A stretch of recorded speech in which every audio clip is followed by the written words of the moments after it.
we're ready to continue, and we've got your little spy mission going on. Is that what the party boss is? Yes. Hey. So, against the wishes of the base's general, for whatever reason, Bandit was selected to pilot a top secret mission to deliver a detachment of spies to a metropolis several systems away into the Genesis system. And the Genesis, Genesis Prime is known for being a rather large metropolitan planet. To continue cribbing off of Star Wars, think like a Coruscant, but not quite. And so your mission is to deliver those spies and then to bring them back when their mission's finished. So you've got some free time. You're able to make it there. You're flying an unassuming transport. They rigged up a transport type ship for this mission. No need to draw attention with a fighter craft. Right. And it's more ungainly than what you're used to, but you recognize what it's there for. It's a spy ship. So you're able to make it there without any problem. But you're left to your own devices in this city. What do you find there that distracts you from the mission? Uh, I assume, like many fighter pilots, I would have had a healthy drinking habit in life. So I'm gonna stand outside a bar and look in somewhat despondent, because like obviously I can't drink now. I can do many things people can do, but that one is lost to me. Um, so you have no urge to go inside and integrate with people? I mean, Uh, AIs and VIs are not necessarily uncommon, or else you would be, everyone would be gawking at you constantly everywhere you went. yeah. You know what? Yeah, sure. I'll go in. See if they'll give me just a glass, some ice in it. Uh, the when you ask for just a glass, the tender will say, "I'll do you one better. You know, if you go down about 4 blocks that way, there's a robot bar." Thanks, chum. I'll go take a look, and I'll go to the robot bar. And when you go into the robot bar, it is just filled with all sorts of droids and drones and AI platforms, VI platforms. Pretty much the only thing that's not there are just intranet-based entities because they don't really have a physical body outside of the servers they reside on. Right. All of these, non-human persons are, to borrow a term from Lancer, are they enjoy a concoction of these are we're refilling your your hydraulic fluids and coolant systems and things like that, but they've also got a special item on the menu. It is a data spike that can replicate for the robot the effects of being drunk if you were alive. Again, this is an objectively horrible idea. I'm gonna do it. Yeah, sure. All right, you hand over the surprisingly reasonable amount of galactic credits that they ask for, and kind of find your own little corner booth to sit in, and you plug this data spike in, and you can feel as your circuits are adjusting to this new command line coding that's being superimposed on your higher order functions, and it feels just like your human mind imprint memory tells you it should. You've got your reduction in precision in your movement. Your words slur a little bit. You're even more reckless than your natural inclinations are. The best day of my stupid robot life. It feels pretty good. I'll compliment What's somebody's exhaust fan, you know. um the loader bot that you said that to turns around, and in a what another robot would know is a flirty tone, but to an outsider, just, you know, save it for later, stud. You get a call on your comlink, though. It is one of the spies on the mission, and it says, Bishop, mission scrubbed. It's bad. We need to go. Yeah. I'll be I'll be right there. Uh, he says, "Wait, you're not at the ship? Where are you? Pretty close. Pretty close. Why why are you hiccuping? I didn't think they could. I don't think you could. Never mind. Ask that question later." And you hear in the background of the comm link what is very clearly gunshots. It does sound like things went very badly for them. Gunshot, cash register noise. Yeah. Yeah. And so they relay their GPS coordinates for you. They're not too far away. You could probably get there pretty quickly if you wanted to intercept them on foot. But what would you like to do? I think the better idea. Well, better idea doesn't apply to most things. Bishop decides, but I'm gonna head back to the ship and attempt to intercept them with that, and hopefully not Intercept just them with the ship? yeah, All right. grab them and get them out there. Like, what am I gonna do if I go and go meet them on foot? Yeah, exactly. Okay, so you fire up this souped up transport, and you start flying towards their GPS ping. You are maneuvering through walking gantries and taxi lanes and all sorts of aerial obstacles that this giant city has, and it is rather tough to um, to do all of your maneuvering, especially while you're tipsified from that data spike. So, because you're acting reckless, which is in your nature, I'm going to ask for a burn roll. Because of the debilitating nature, you're going to have -1 to that roll. So -1 on the dice. All right. All right. Slash 3d6 kh1. So that's gonna be a 4 then. Oh, you're still rolling three dice even with the -1. Oh, sorry. You mean one fewer dice, not one for.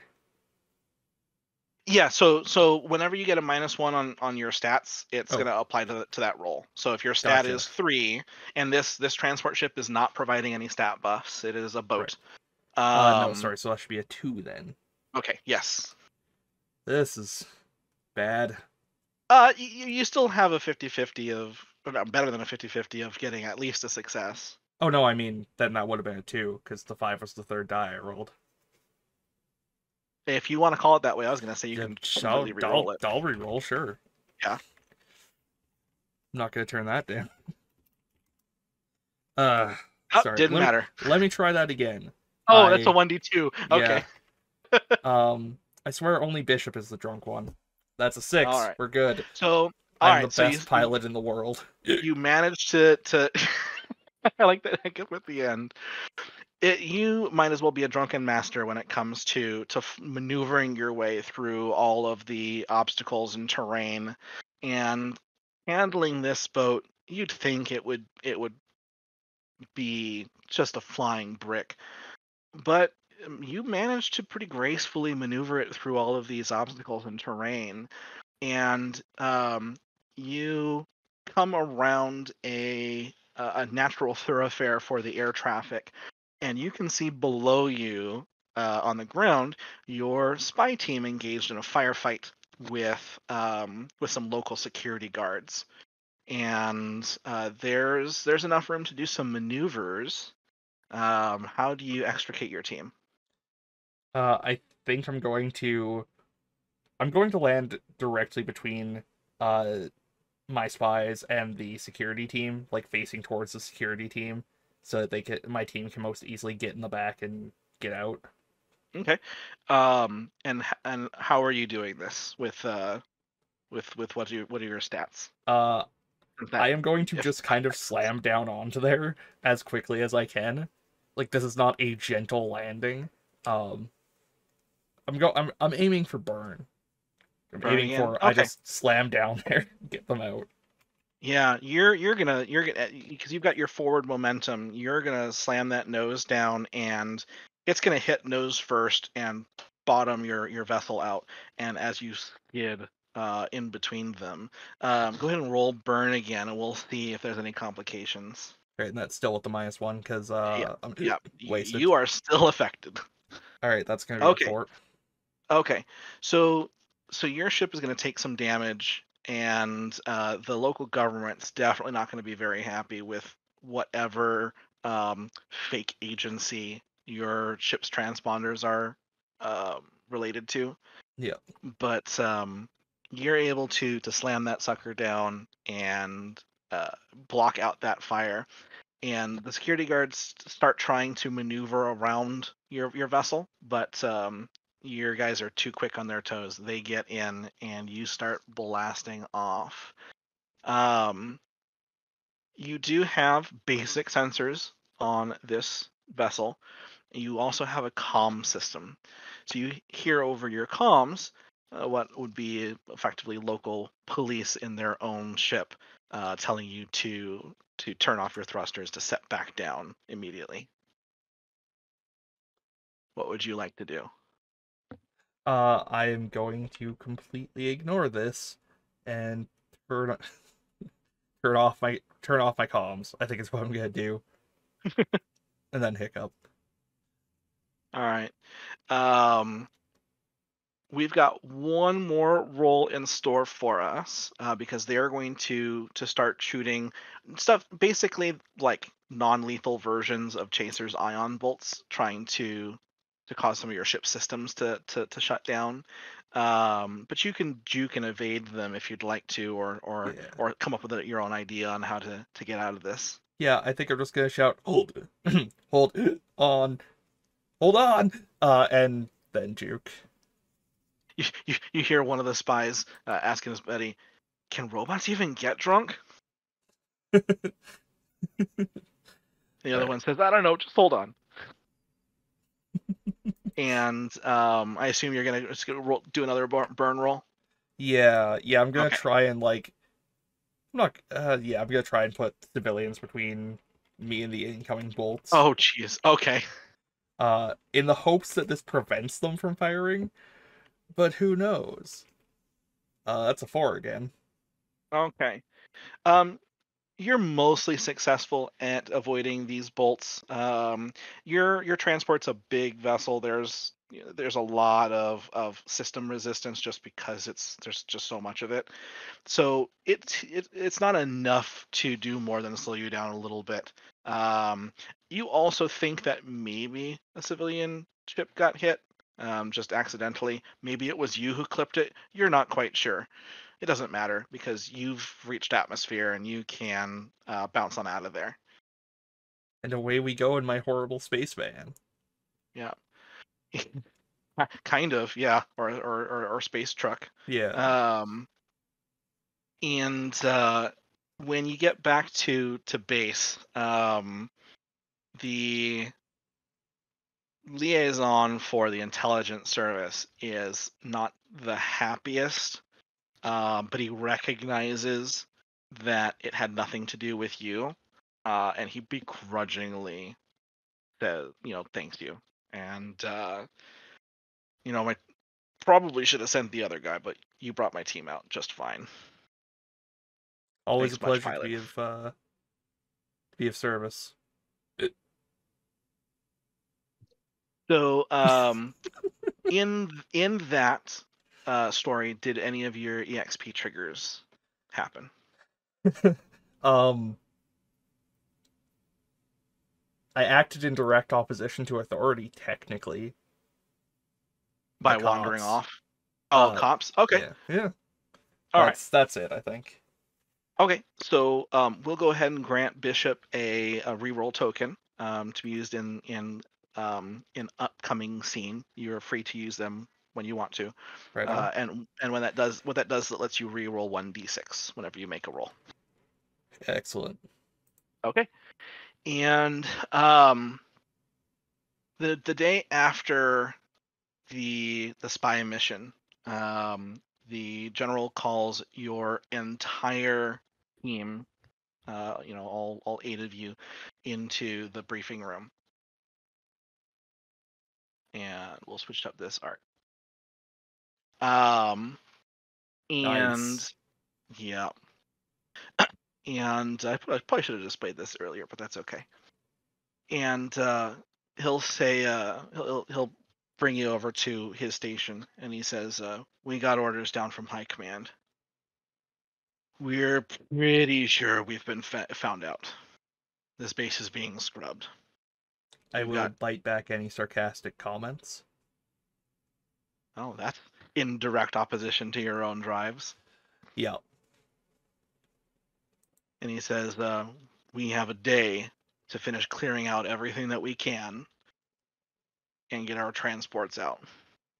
If we're lucky, the Imperial regents won't have time to warp in on us. If we're lucky. So I need you to do what you can to get all of your things together and be ready for a fight." All right. Do we have any intelligence on the force that's coming? And I'll look surreptitiously around from the Imperials to take out the base. There's no force yet. Nothing's popped up on our long-range scanners. But we're pretty sure that something's inbound. That's why we're scrubbing the base early. If we can leave before they show up, so much the better. Sir, if we do manage to leave before they show up, do you want me to strafe the base with my blasters on the way out? To make it look like Make it might look not like... be a bad idea. Yeah. Excellent, excellent. Whereabouts is your bedroom? Uh,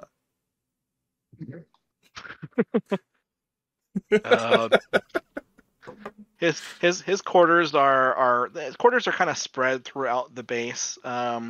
This base was built up, but it kind of was built up over time. So we could just you could just blast everything. Will do, sir. Wait, are we scrubbing the base? Everyone there. Well, people around the base are already starting to pack up. Yeah. What they I can. meant, I'm sorry. I meant.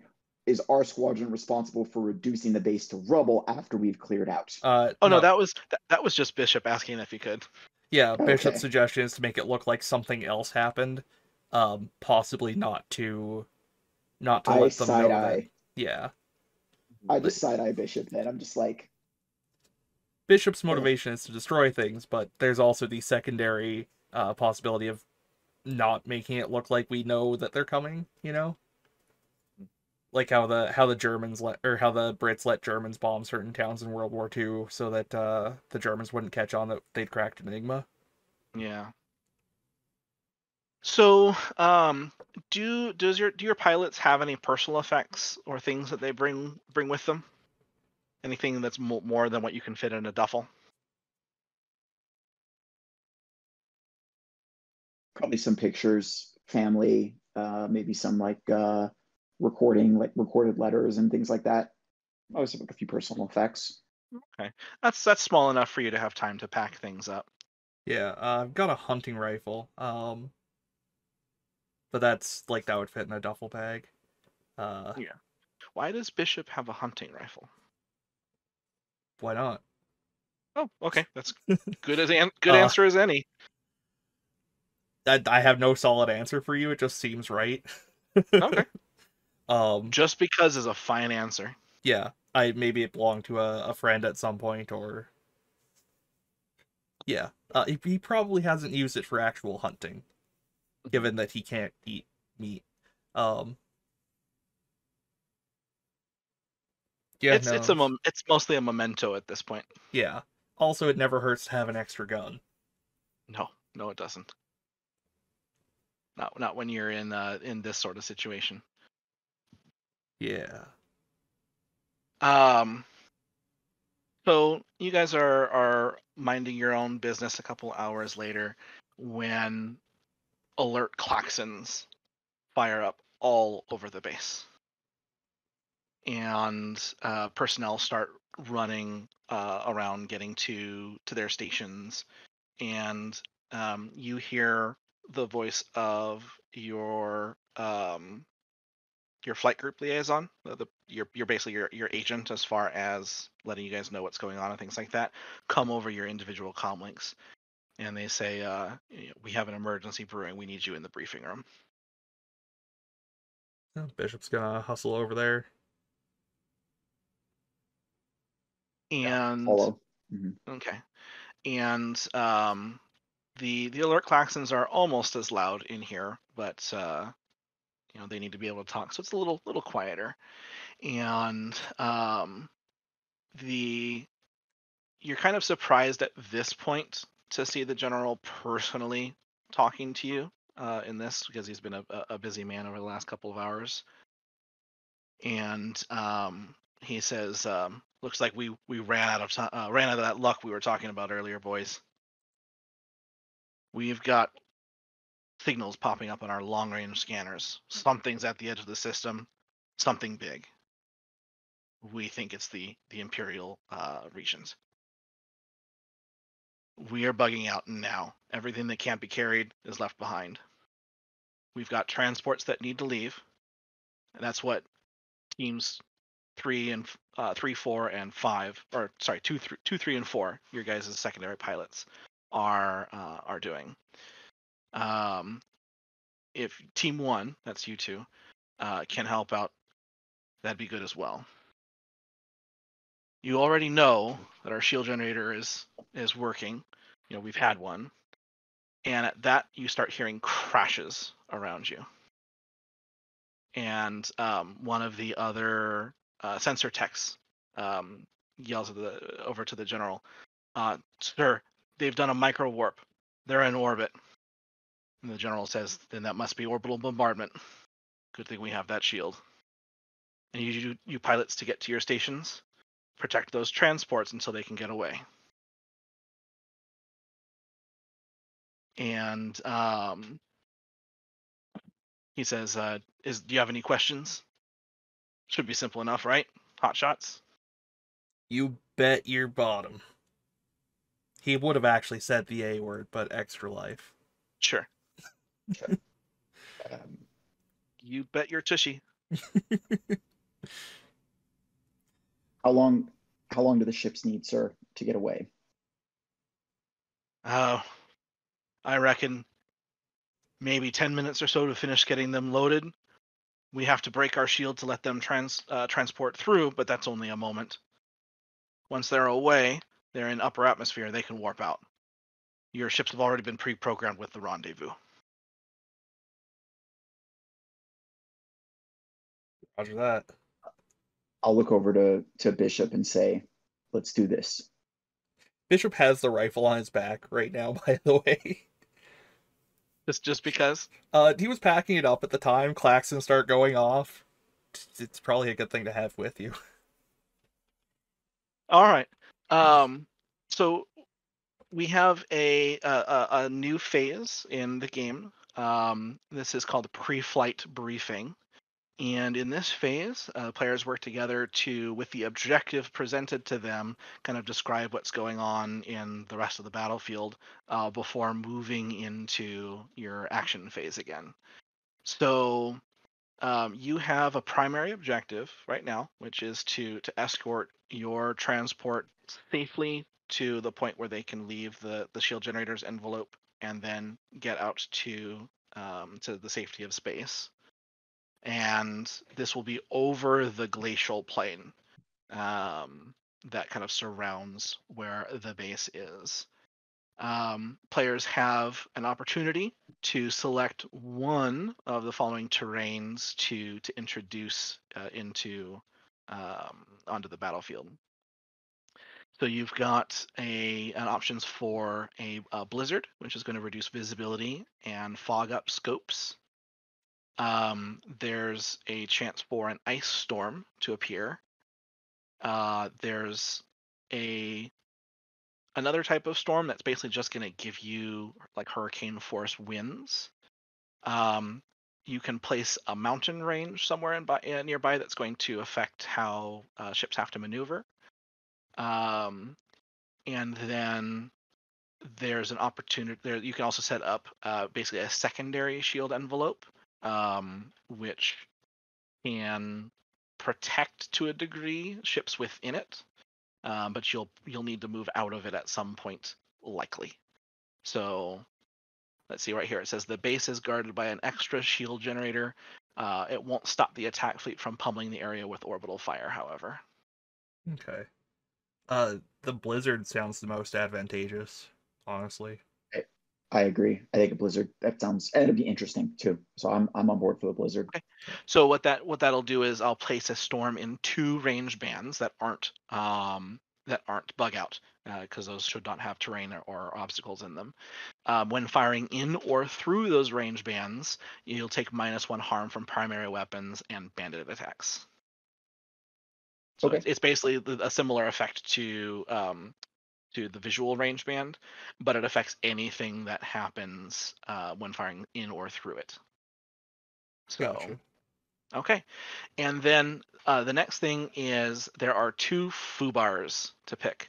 I won't tell you because of Extra Life what FUBAR stands for. Fouled up beyond repair, I believe. Yeah, Beyond that sounds like the official Yep. that works. That's Fouled what up beyond all reason. Yep, that's what I hear military folks say all the time. Fouled up. Yeah. Mhm. Yeah. All right. So these are complications or elements which work in the enemy's favor. So you introduce 2 of these in this situation. So the enemy comes prepared with advanced fighters.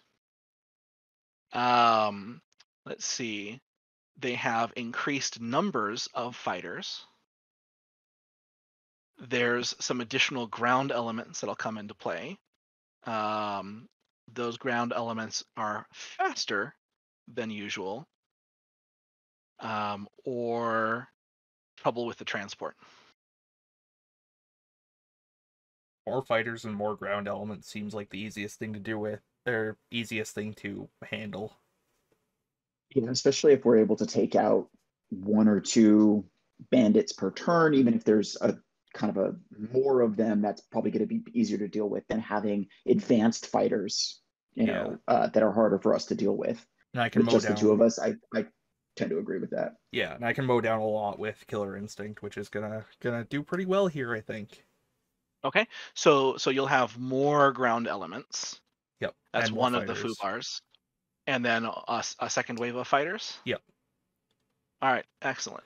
All right, let me finish reading the full text on those real quick. I really like this. This is pretty cool, actually. The pre-flight briefing.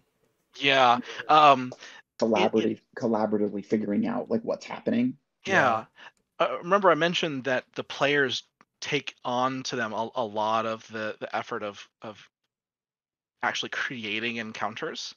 Yeah. And it's just a really neat thing. I have to look and see more in the core rules, because this Operation Snowblind adventure includes basically all of these menu items for you.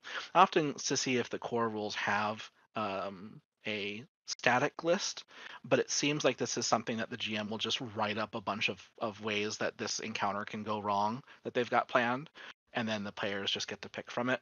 I want to say it also says that players can come up with additional options. That seems like a thing that they can do considering the rest of the game. But Operation Snowblind is specific that they pick from this list, so which Yeah. is fine for an introductory adventure. That makes perfect sense. So, On page 36 of the rules that you had shared with me, Pickles, mhm. there is example objectives, example Oh yeah, terrain, and example FUBAR that have nice, all of nice. that. So there's quite a bit already in the thing. Yeah. Yeah. Gotcha. I would love Okay, to pull that over to like D&D or something as well, like generating dungeons collaboratively. That'd be mhm. fun. That's Yeah, another day's problem. Yeah. the core objective is the GMs to decide. Maybe the layout is the objective, or the GMs to decide, but all of the encounters and events inside might be a collaborative thing. Yeah, like Like everyone comes to the table pre-writing one encounter, and maybe you make a deck out of it or something. or even just like, do you want to fight a lot of enemies, some singular like tougher enemies, or Mhm. what have you? Yeah. Yeah. In a skew heavy game like D&D, that might not work out the best. You might have to play with that system a bit, Yeah. but it's definitely something to experiment with in almost any system, I because do like I the really like encounter. this. Yeah, I like the encounter deck idea as well. Yeah. So okay, so let me prep that map real quick. Also, I do appreciate that at the back of this book there is a glossary of fighter pilot jargon, Yeah. which includes Yeah. things I've already said. Like Hanger Queen. Look at that. It's technically in the GM section, which means I'm disobeying orders, which is one of my triggers. So I'm good. Oh, I should absolutely not be in this area then, because No, no, that's no, no. totally against my character. The core rulebook has very little to do with Operation Snowblind. You're fine. Okay. So everything in Operation Snowblind is either a copy of basic rules or is a custom written thing for the adventure. So you're not going to spoil yourself for studying the entire 55-page core book. Right on, right on. So, but yeah, I mean, we've talked about bogeys and bandits. You talked about hanger queens. Yeah. Um, I think that's about all we've really done. RTB, yeah. Mhm. IFF, Yeah. HUD.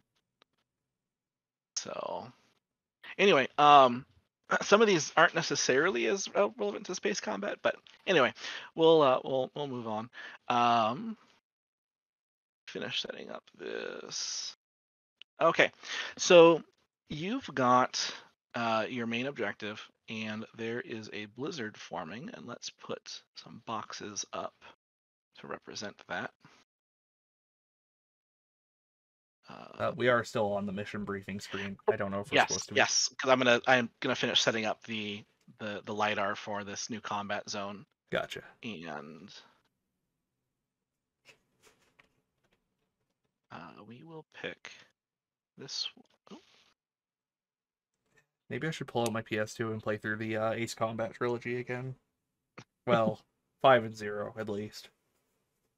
I for my console gaming, I'd always done Microsoft and Nintendo, so I have a limited um, availability of the early Combat stuff.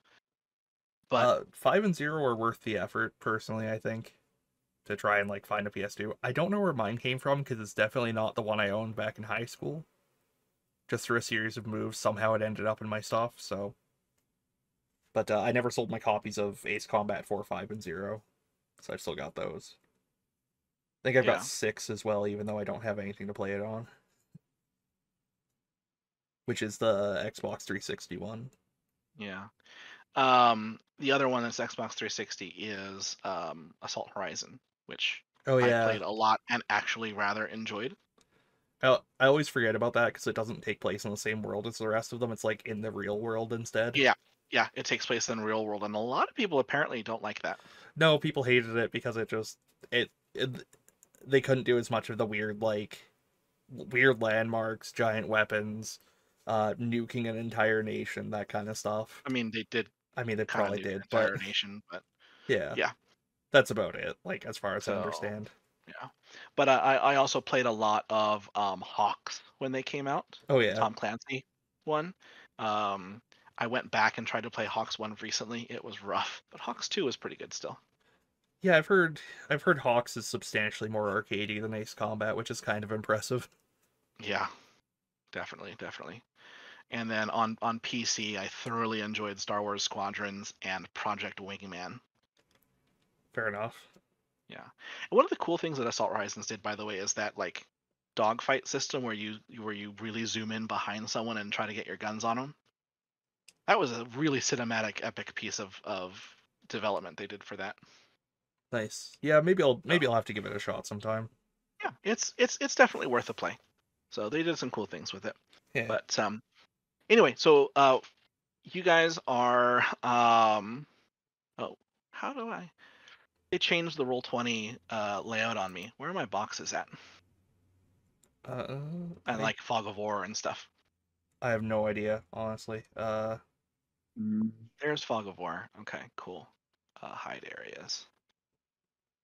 There we go. Turn on Fog of War.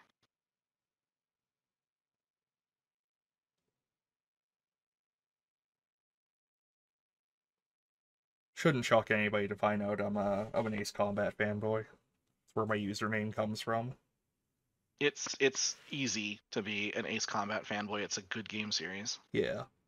I mean, that said, I haven't played anything after 6, so maybe that makes me a fake fan, but It makes you a Or you classic just, fan. you stick to the classics, yep. Nothing wrong with that. 5, 0, and 6. I got to 4 after I played those other ones, and the missions are just so short. I couldn't do it. They're like Yeah. 5 or 10-minute missions as opposed to the 60-minute monsters of Ace Combat 6. Yeah, there were some really long missions in Assault Horizon and in Project Wingman. Yeah. So, and Project Wingman really captured the Ace Combat feel, but just set in the real world. So they did a really good job with that game, and the music's fantastic. I do strongly recommend 5 and 0 played in that order. But Okay. yeah. Because they kind of My- tie together. Yeah. All right, so we are going to bop you over to the glacier. Now, there's some Fog of War up. We'll reveal that in a moment. But your scopes, because of that that blizzard that's going on, you're kind of limited in their range as you're moving towards the point at which you can escape with your transport. And you come across, or you come over one of the ridge lines, and you're hugging ground. Oh, I realized we never actually showed off art for everyone. So we got Bishop Five's fighter. Yeah, we showed off the people tokens, but not the Yeah, fighters. there is some really cool art in the books, and all of the token art is except for Chaser's person art, pilot art is straight out of the book. So, and then we've got Chaser. If you're showing those somewhere, it's not popping up for me. Uh-oh. Are you putting those in the Fog of War area? Shouldn't be. I'm just hitting Z, so it should pop up the art enlarged on your screen. I think it's Shift Z to pop art up. Yep, there we There go. you go. Oh, okay. Oh, nice. What's that I from? like that. This is all art from the core book. Oh, right, it was just Chasers. Yeah. I like that you've Chaser's got multi-role fighter. Yeah, I like that you've got parts of the art overlapping the token. That's always very enjoyable. Yeah. Tactile Kinetics can tell you that I do that for almost all of my tokens. So, and then we'll bring up bishops again. Yep. That really screams Battlestar Galactica to me. Oh yeah, Yeah, it right. looks like a Viper or a Star Wars T-wing to me. So yeah, just a little chunky. Yeah, and then we got the transport, who I didn't have the chance to put it. It's just a large box with some rotating wing jet looking things. Yeah. Kind of like a pelican from Halo. I mean, it's sleeker than I expected. I was expecting like the Kurgan from Gundam 8th MS Team, which is literally just a box. Well, flying brick. Yeah. What this art is not showing you is actually how large this ship is, because the other part of the art that's obscured by the token ring shows 2 fighters next to it in escort, and they are tiny compared to this. Oh, okay. So it is big. If you're familiar with the Avatar movie, remember the Dragon gunship, the big one that had all the missile barrage, the Macross missile spam coming out of it. James Cameron's Avatar. I got you. Yeah. Yeah. There's no other Avatar movie. Yeah. I was like, yeah, you're right. My mistake. Yeah. So it's like that compared to the little buzzy fighters that it has around it. This thing is pretty huge. It's Gotcha. enough to store quite a lot of material. So and we'll pull up the art for other things as they come in. But anyway, so as you're kind of just hugging terrain, you can see the theater shield envelope. Kind of get this shimmering haze around all around you in every direction, and you can see occasional impacts from orbital bombardment splattering against it. There's a flare up of energy, and then it kind of dissipates. It looks like that shield is holding pretty well. And as you come over a ridge, you spot something that really concerns you. And let me reveal all of this. Oh, stop it. Fog of War, go away. I don't use Fog of War in my normal games. I use dynamic lighting. Yeah, fair enough. There we go. Now it's revealing for you. Oh yeah. Got some walkers. There we go. I just turned off Fog of War entirely And that from the completely map. blanked it for us. Oh, there we go. Good. Now we're good. That's what I wanted to do, is just reset it. All right. There we go. Okay. So so those blue areas are the zones where that blizzard is going to come into place. So that -1 harm if you're shooting from or into or through that. But what you see in front of you are large combat platforms with artillery on them. They are four-legged, they are slow, and they are heavy. And here's what they look like. Nice. Cool.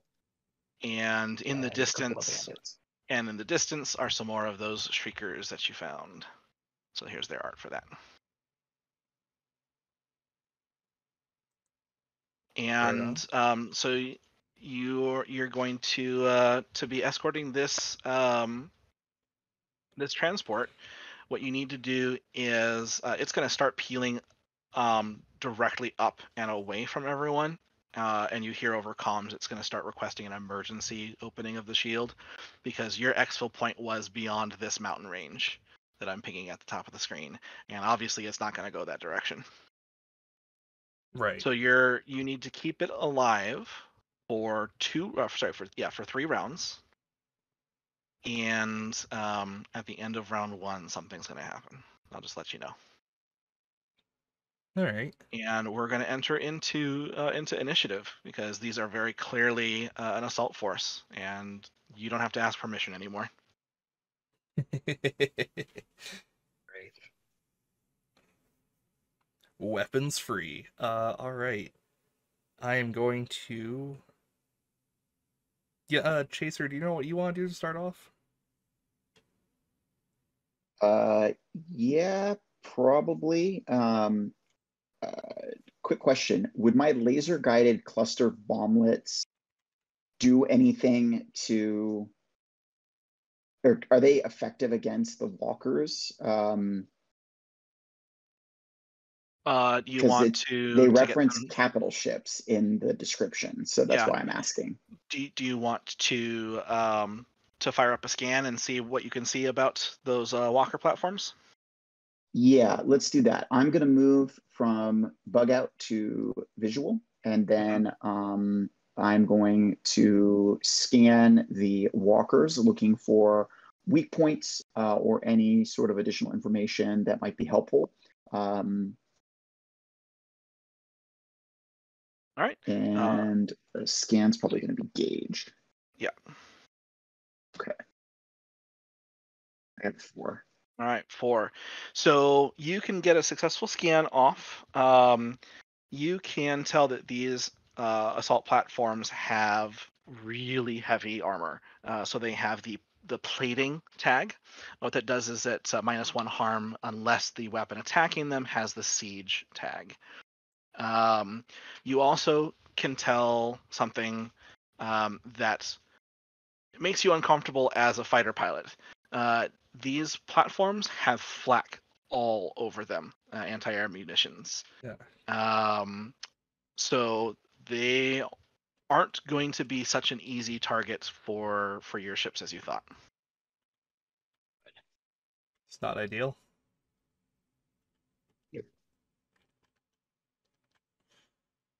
Okay. And is that your turn? Yeah, I will. I'll hold it here. All right. So complication. We'll go ahead and move this guy into visual. All right. We have bishop. All right. Am I right to assume that for reactor management, if I shunt power away from my shields, which gives them -1, if that takes them out entirely, would I have to then restore my shields next turn instead of them? No, because at that point your shields aren't going to be blocking any damage, and that's the trigger for depleting shields. Is when your shields block harm, then you roll. Gotcha. All right. First off, I'm going to shunt power away from my shields to my afterburners, so that I can move 2 this turn. Mm-hmm. So 1, 2 into the danger zone, our old Okay. friend. And then I'm going to fire my secondary weapon. I'm gonna fire the heat missile at, I guess, the closest platform here. Platform. Okay. Yeah. And that's gonna be, as I just like scream by, fire a missile at it. So that's gonna be burn. 3, 6 kh 1. That is a 3, which is a tally. Yes. And So so it's going to cause your normal harm plus its effects. so that's harm 3 plus breach. Okay. So it's going to take 2 because of plating. Okay. Breach is now active on it. So it takes +1 harm from all sources. Now that it's breached, yeah. Yeah. We'll give it broken armor to say it is breached.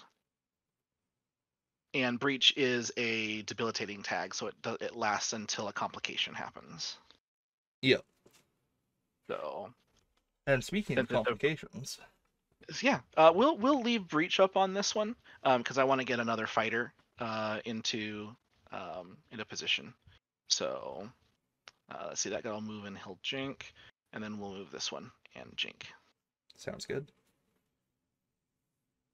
Okay. And anything else on your turn? Nope, that's everything. Okay. The transport is going to move into visual because it still has to move forward to escape. And then that'll be its turn. And then we don't have any rallies. The assault platforms are sticking in furball because that's how this works. Capital targets and emplacements are always in furball because they're treated as the center of the conflict. So in your cinematic mind, they are trudging slowly across the ice plains, but the battle is slowly moving the with battle them. moves around. Yeah, the battle moves around them. Yeah. So, okay. And then we are going to move this one into visual and juke, and we'll move this one from visual into visual. And this one's going to attack the freighter, or the transport.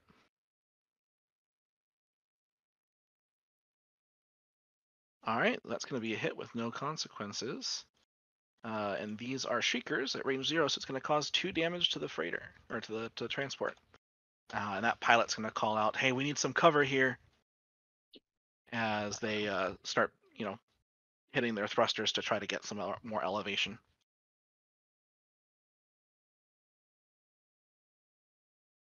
All right. And at the end of that first round, you're going to hear the general come onto your comms, and he says, "Pilots, we figured out what the trajectory of those walkers are. They're aiming for our shield generator. That's the only thing keeping us alive down here because of that orbital bombardment. You've got a secondary objective. Take down those walkers before they come into range." Yeah, because there was any other possible thing they'd be going for. Oh, I know, right? It's the only settlement on the planet. Hopefully I didn't accidentally key my radio for that, but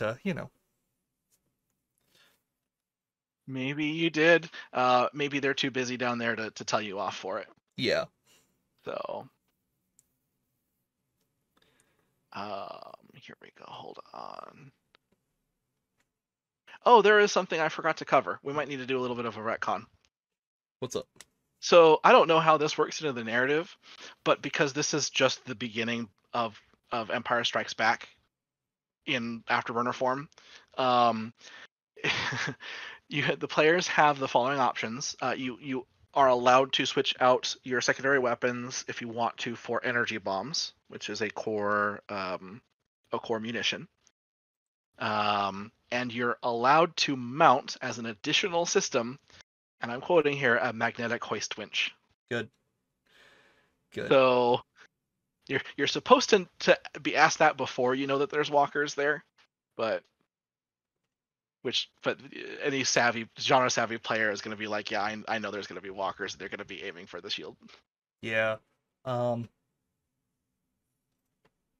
Yeah. Want to give me 2 energy bombs? Say that I kind of split the difference there, so we don't have to redo the heat missile.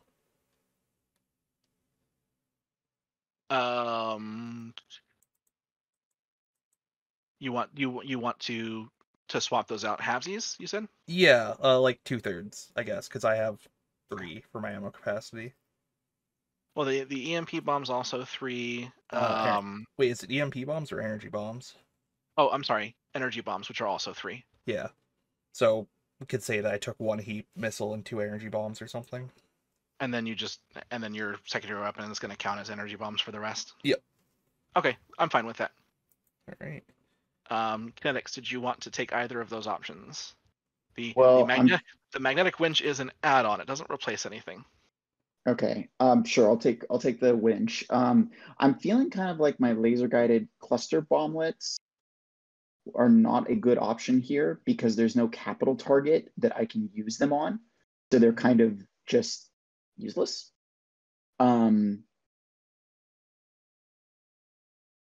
Yeah, they still have siege though. But No, you're siege right. means that they can only be used on capital targets. Well, no, siege means that it negates plating. No, and plating. Siege can only target capital targets, negates plating. I was just looking at the tag. Oh. So. Okay. Yeah. So then that's not a good use. So that implies that the walker platforms, because the card doesn't say that they're a capital target, but they have plating. So that either tells me that there are emplacements with plating, which doesn't strike with the rest of the rules for emplacements, or that this actually is a capital target and it just doesn't have any components. So because it's locked in the center of the map, I'll just say that this is a capital target, and with one component. Okay. Let me just double check the.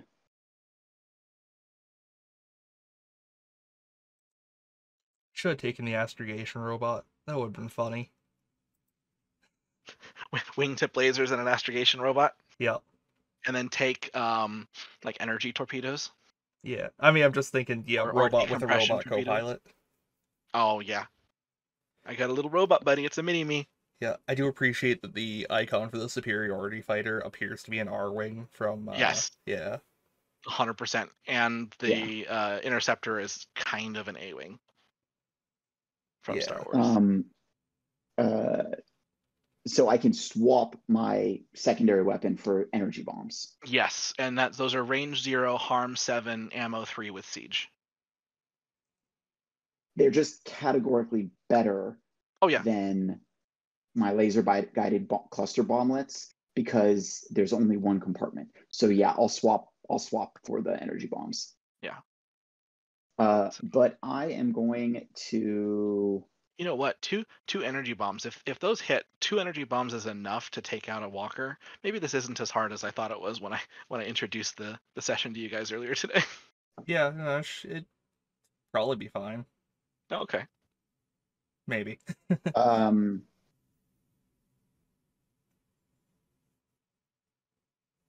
You said something about a magnetic hoist, right? Yes. So magnetic hoist winch. Quoting here, the winch fires many meters of super high tensile cord with a neodymium magnetic tip against any surface, like, say, the legs of a combat walker. Screw it, I'll take it. Yep. Let's see, page 29. Here we go. So it's range 0, no ammo, and so it's null ammo, so it doesn't use it. To use it successfully, you make a successful attack action, rolling a 3 or higher to attach the cable, and then complete 2 maneuvers, rolling a 3 or higher, to wind up. And keeping in mind, you can only perform 1 maneuver a turn, unless you've got an ability that says otherwise. To wind the cable around the legs of a walker. Completing the pattern will cause the massive war machine to trip on their own legs, destroying them regardless of current hull. Good. So, this doesn't remind me of any particular work of fiction at all. oh, I already said this is Yeah, this is just wholly this original. is just yeah, this is just the Battle of Hoth, but in Afterburner form with whatever bishops flying and whatever chasers flying. I'm enjoying it. Yeah. Yeah. No, this is great. Okay, I am going to stick on mission. Ripping off one of the best pieces of science fiction starfighter piloting action scenes in the entire history of film. Why not? I believe the term is emulating one of the best fighter action sequences in the history of film. Yes, ripping off was disingenuous. All right. Sorry, is it Chaser currently? I think so. No, that was the end of the band. So we had a bandit turn because there was no rallies. Right. And then the scene changed with the introduction of the second objective. So you guys have a limited number of turns to successfully destroy all 3 of those walkers, and I want to say it's 4 turns. Okay. Yeah, it's a risky endeavor. I think I'm gonna take lead here. I'm going to shunt power away from my shields and onto my afterburners again. Because that traditionally works very well for me. Actually, I don't even need to do that. Actually, no shunting power. We're fine. Wait, yes I do. Sorry, I'm very smart. I'm going to move back over to visual here. Use my killer instinct to attack the buddy boy here with me. The fighter, not the transport. Don't worry. Yeah, so that's gonna do primary weapon damage to him, which is just gonna be 1 because we're in visual. Mm-hmm. And then I will just try a normal attack on him and see how that goes for me. Okay. Yeah, so roll 6 KH1. That's gonna be a 6. Okay. And so that's gonna splash that bandit. Yeah. Can I say that? Nah, that's fine. Never mind. And that is gonna be my turn. Okay. Let's see. One thing is we were talking about for attacking capital targets. So this does confirm it. There's a section in capital targets about how these guys work. Apparently, you can do strafing runs on them, which it makes your primary weapons better against it, despite them all having plating. A strafing run is a special type of attack that lets you hit multiple compartments or targets. Nice. So, and that's done against capital targets, and you can't hit the same compartment or target more than once. So, but you've got some energy bombs which might tear through them, and Chaser's got his little winchy thing. I think we both have the winchy thing, but yeah. You can both have it if you want. Yeah. Yeah. We both took it and the energy bombs. Right. Yeah. And then sorry, yeah, you switched your energy bombs out. I'm sorry. Yeah, I took the energy bombs. We both did, yeah. Oh, you both did. Okay. They're just categorically better in this situation than than the bomb clusters. Right. No complications. And that means Chaser, you're up. Oh wow. Sorry, there's an earthquake near my house. Oh, you good? Yeah, it's fine. It was very, very minor. I just got an alert about it. You didn't even feel it then. So Bishop, you took out that target. Yeah. I'm gonna try and focus the air targets for now. Sure. Okay. let's see here.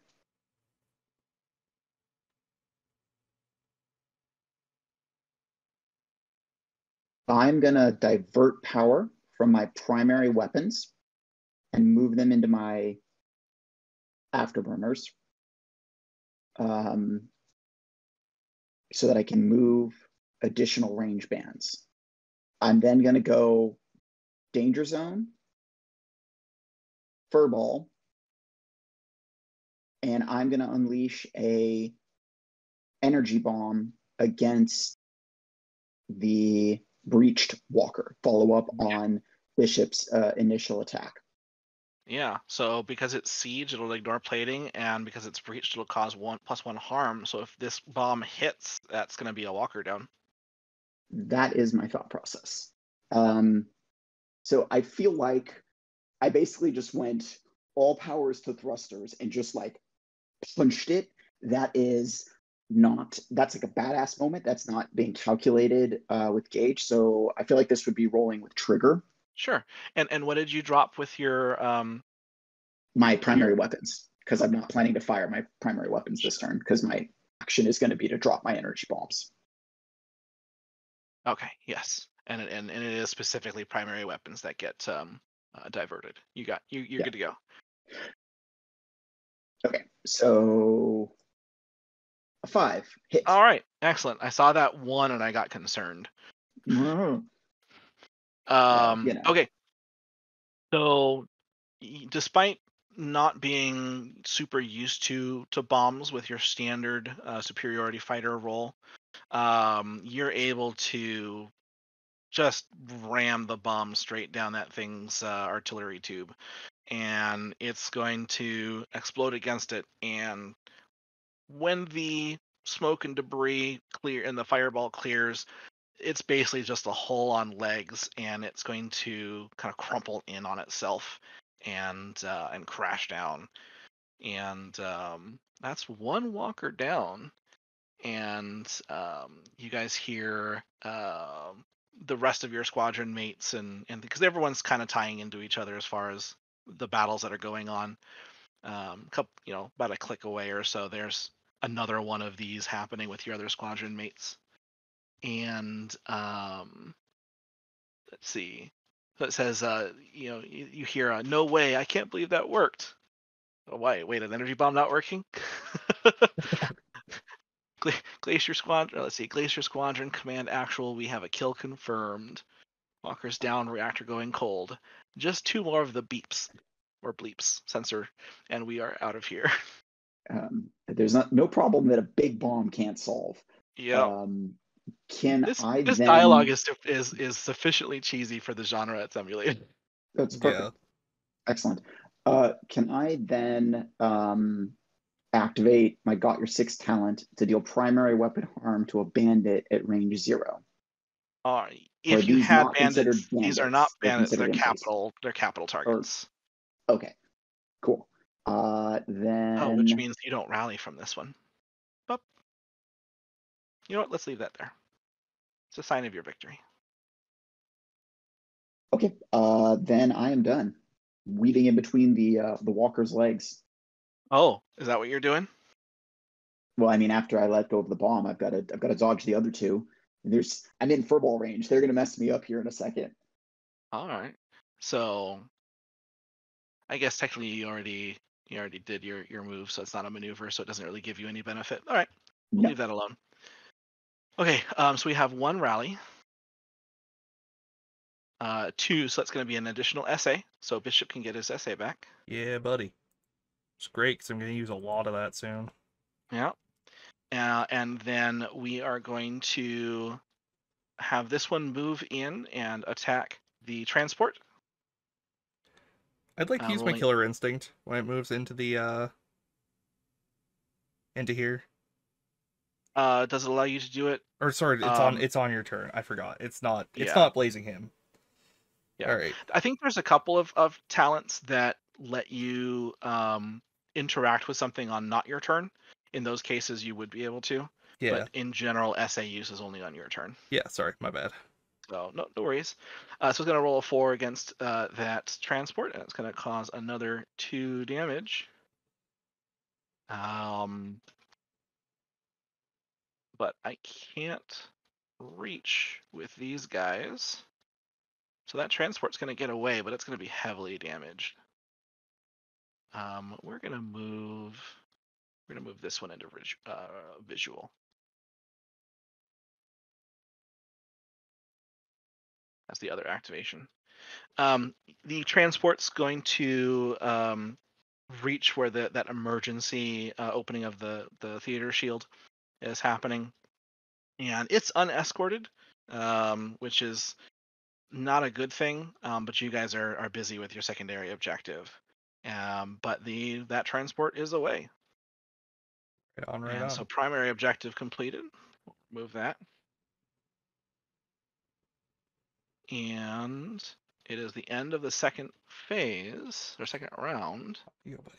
So one of your foo bars shows up. 1, 2, 3, I believe it's 4 for that foo bar.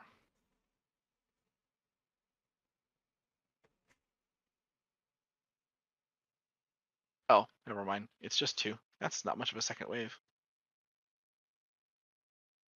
I'll take it. That's fine by me. Let's see. And it says arrive from all sides, but it doesn't tell you what that actually means. So we're just going to put those in bug out range. Sounds good. All right. So on to the third round. Oh, excuse me. I've got one more step. I'm sorry. The assault force that is on the walkers. So at the end of every round during the SM step, select 2 PCs in the furball and inflict breach. Oof. So these are called clap and shrap. Oh, for shrapnel, anti-air munitions. So Chaser is feeling these small munitions ping off of his ship, despite the shields, and it's going to allow things to better target him until he can clear that. So there's breach there. Yeah, I'm gonna yell out, "Crap! This might have been a bad idea." Yeah, and then additionally, at the end of every SM turn, that's when the flak happens, because these guys do have flak. They have a shared flak pool. You did destroy one in the previous round, so that flak pool is going to go down. The flak pool is the total amount of harm divided evenly between all PCs in the furball and danger zone bands. So that's going to be 4 damage divided evenly among 1 player. +1 for the breach. +1 for the breach. It's nice knowing you, Chaser. This could go very poorly. You know what, Bishop, you were in the danger zone last turn, weren't you? Danger zone. Was I? I don't know. I don't. You don't maybe. remember? Okay. You were in the danger zone, and then you moved into the visual range to take out a bandit. Yeah. I forgot it. I'm not gonna hit you with it for retroactive damage, but I gotta remember that. And this is why I was like, oh yeah, this encounter might be difficult because there's 3 of them and they're doing 6 damage plus a free breach if you're close to it. Yeah, gotcha. It's gross. So, all right, Chaser, you've got 4 damage to take. Or 4 -1 for shields, +1 for breach. So my shields are depleted. Mm-hmm. And then I take 3 damage. 4 +1 for breach. Oh crap. Okay. Crud, I'm at 2. That hurts. Yeah. And then you might want to check for your shield depletion. Oh, it didn't save that I changed it to 0. That's what that D6 is. So Okay. Excellent. Now well, it's not fixed. excellent, but Yeah, I gotcha. Alrighty. We have player turns. All right. I'm gonna continue keeping all of the air forces off of Chaser here. It's all I can really do for now. Because yeah, if they start attacking Chaser as well, we're in trouble. Yeah. Oh, that's too big. Hold on. Let me fix that. I was gonna put the card for them up on the screen for you guys. Oh yeah. Alright, first off I'm going to divert power from shields to afterburners again. Mm-hmm. And then I'm going to use 1 SA to Killer Instinct Buddy Boy here, the bandit I'm in range with. That's going to do 3 damage, -1 because visual, +1 because of the rotary, so... So splash. Sorry? So splash. Yeah. Sorry, Cannon. Come on. Sorry. Alright. So, 1 move up into the visual here, another into the visual here. I'm going to spend my other 2 SA also using Killer Instinct on the 2 in range here.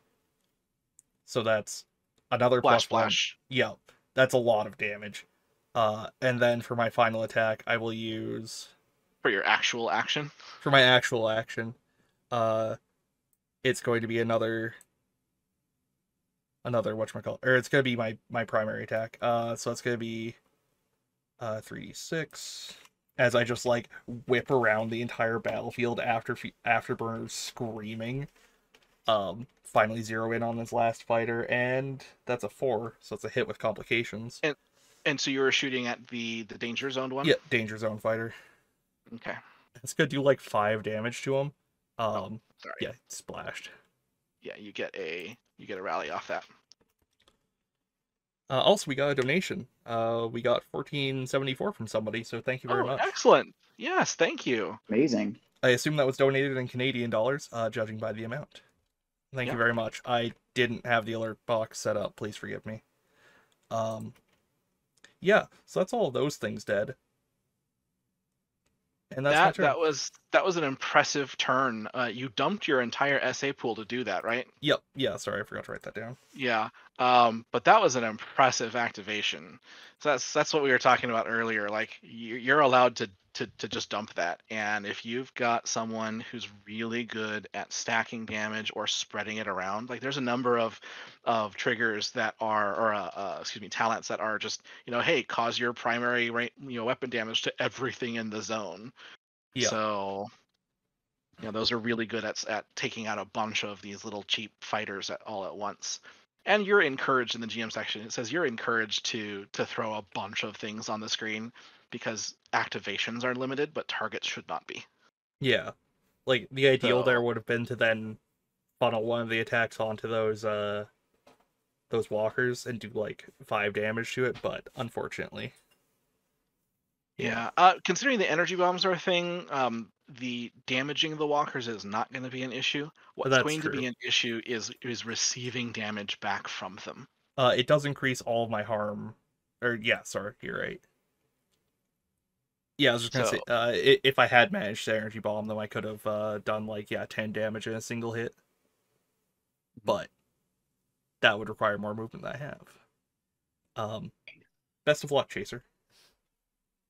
I mean, that was pretty dang effective. Yeah. Yeah, it's just a question of, can you survive this next round?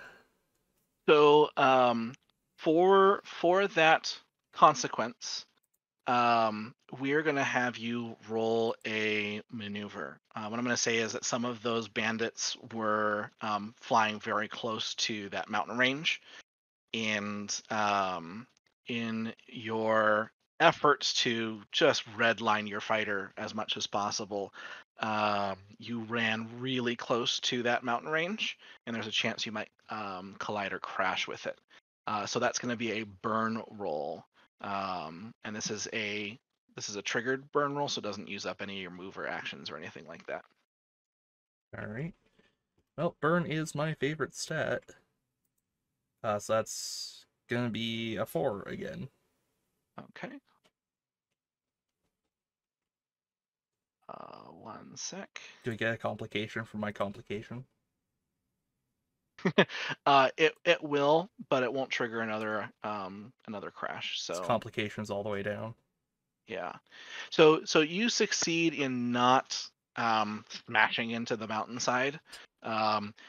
When you fail that crash check, it's an immediate cheat death trigger. So crashing into hitting solid objects is bad in this game, which it should be. You are flying fighter craft. I would expect so, Yeah. yes. So with that activation, this bandit's going to move in and try to shoot at you. We'll All make right. that one easy. It's going to roll a 3, so it's going to be a hit. So it's going to be 2 minus 1 for your shields, but it'll Shield is potentially drop down your shield. currently because I drew power away from it for afterburners. Oh, that's right. Okay, So so it's going to cause 1 hull damage to you, but you 2 hull will not damage have a shield. because I don't have a shield right now. You're in visual range, so it's minus Right. 1 damage already. Okay. Oh, right. Okay, I gotcha. Yeah. So you'll take 1 to the hull, but no shield trigger. Okay. Or no deplete trigger. Yeah, So I can live with that. all right. So that's done with that turn. Chaser. Your fighter's not doing well with all this flak focusing on you. No, not at all.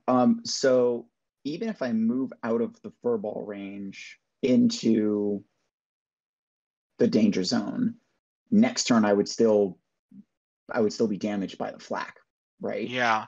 So moving into and this is why I put one of the storms next to the danger zone, because any harm that occurs in or through one of those stormed areas is minus 1. So anything you can do to reduce the harm coming into you might be a good idea. You've got nope, you don't have shields right now. I was gonna say you can also do you can shunt power to regenerate your shields. For your maneuver, you can attempt to break. If you break successfully, that's going to be minus 1 harm from all sources. So you can stack damage reduction and hopefully pull out without a cheat death trigger. Yeah, let's do that. I'm going to divert power from my weapon systems, and I'm going to restore my shields with that. I'm then going Theoretically, you to. could just afterburner out of that range too, and just Well, I can avoid the move. shot entirely. Yeah, you can move and then afterburner out of danger zone. And put myself into visual. Yeah. I mean, theoretically, but I would still be affected by the flak, right? Nope, flak only goes out to danger zone.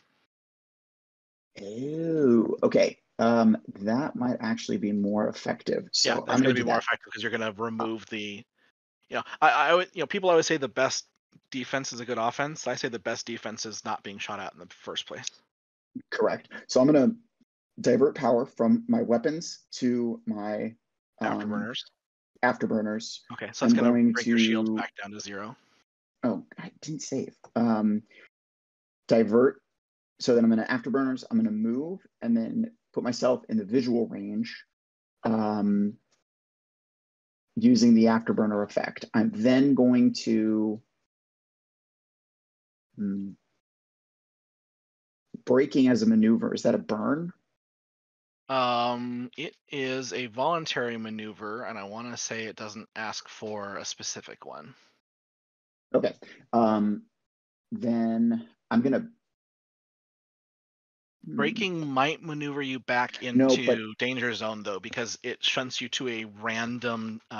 Yeah, and I also already you, moved from furball to danger zone. That would normally be my maneuver. Yeah. So, You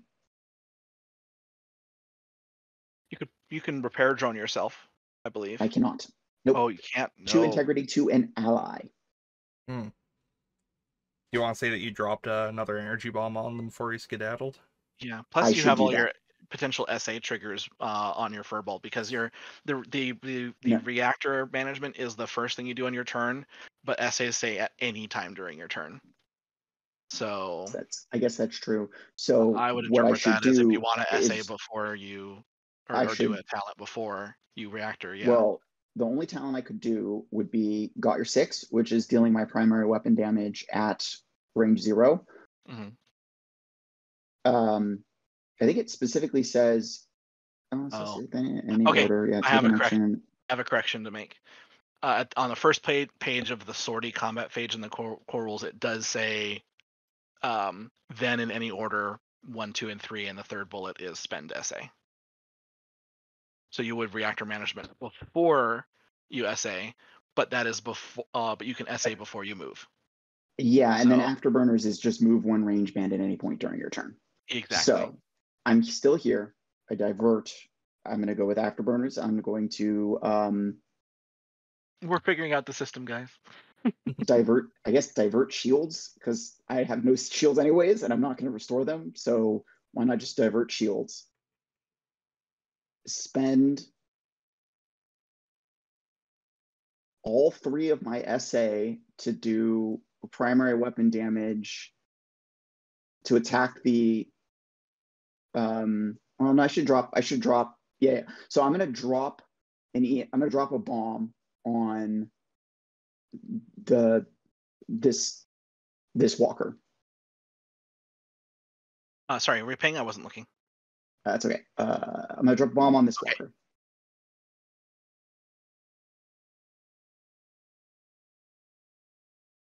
Holy Oh no! fudge!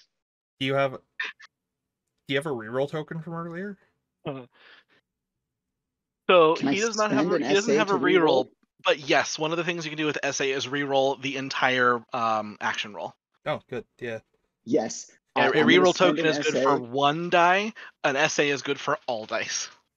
I'm gonna spend an SA to reroll that whole pool. Do not any Nothing with better. it. Would you like to do that again? Yes, please. Okay, It do can't it get again. worse.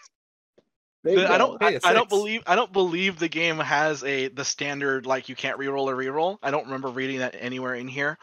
And you spend a very significant and valuable resource to do that, so I have no problem with it. Plus, Yeah, I want to potentially kill Chaser in the first demo game. it happens. It would be fun Yeah. if it happened. I have no So problems. you're with spending all of your SA to do this, you are I have putting one essay every left, ounce technically. of your mental effort into juking and dodging, trying to avoid every bit of this flak fire that's pouring at you. But you're successful at lining up a good shot with that energy bomb, and this time with no complications. So that's going to be 8 damage because the plating is ignored, and breach. No, that guy wasn't breached. Oh, he wasn't breached. Excuse me. It was the missile that gave breach. Yes, so he should be at 3 health then. I'm going to spend my last. Oh yeah, that's right. Because Yeah, the energy bombs only deal 7. I'm going to spend my last essay to do my primary weapon damage against the walker. Mm-hmm. Harm 2, +1 for furball, but then it's got plating, so I think that's -1, right? It's not a bandit, so the furball bonus doesn't happen. Oh, okay. Well, Yeah. I'm still going to do it so that I EMP it. Oh, actually, no, it's already EMP'd because I hit it with a weapon. Isn't the talent applied to your primary? The talent for hacker just says inflict EMP on an enemy at range 0. Is that just a passive? It's a talent. Yeah, but Is it? Is it an one edge? SA to use It's hacker. Yeah. Here we go. Oh, it is 1 SA Yeah, hackers. You spend an SA to inflict EMP. to do this. Okay. Yeah. All right. Learning lessons. Yeah. Okay. Figured it out, guys. Then I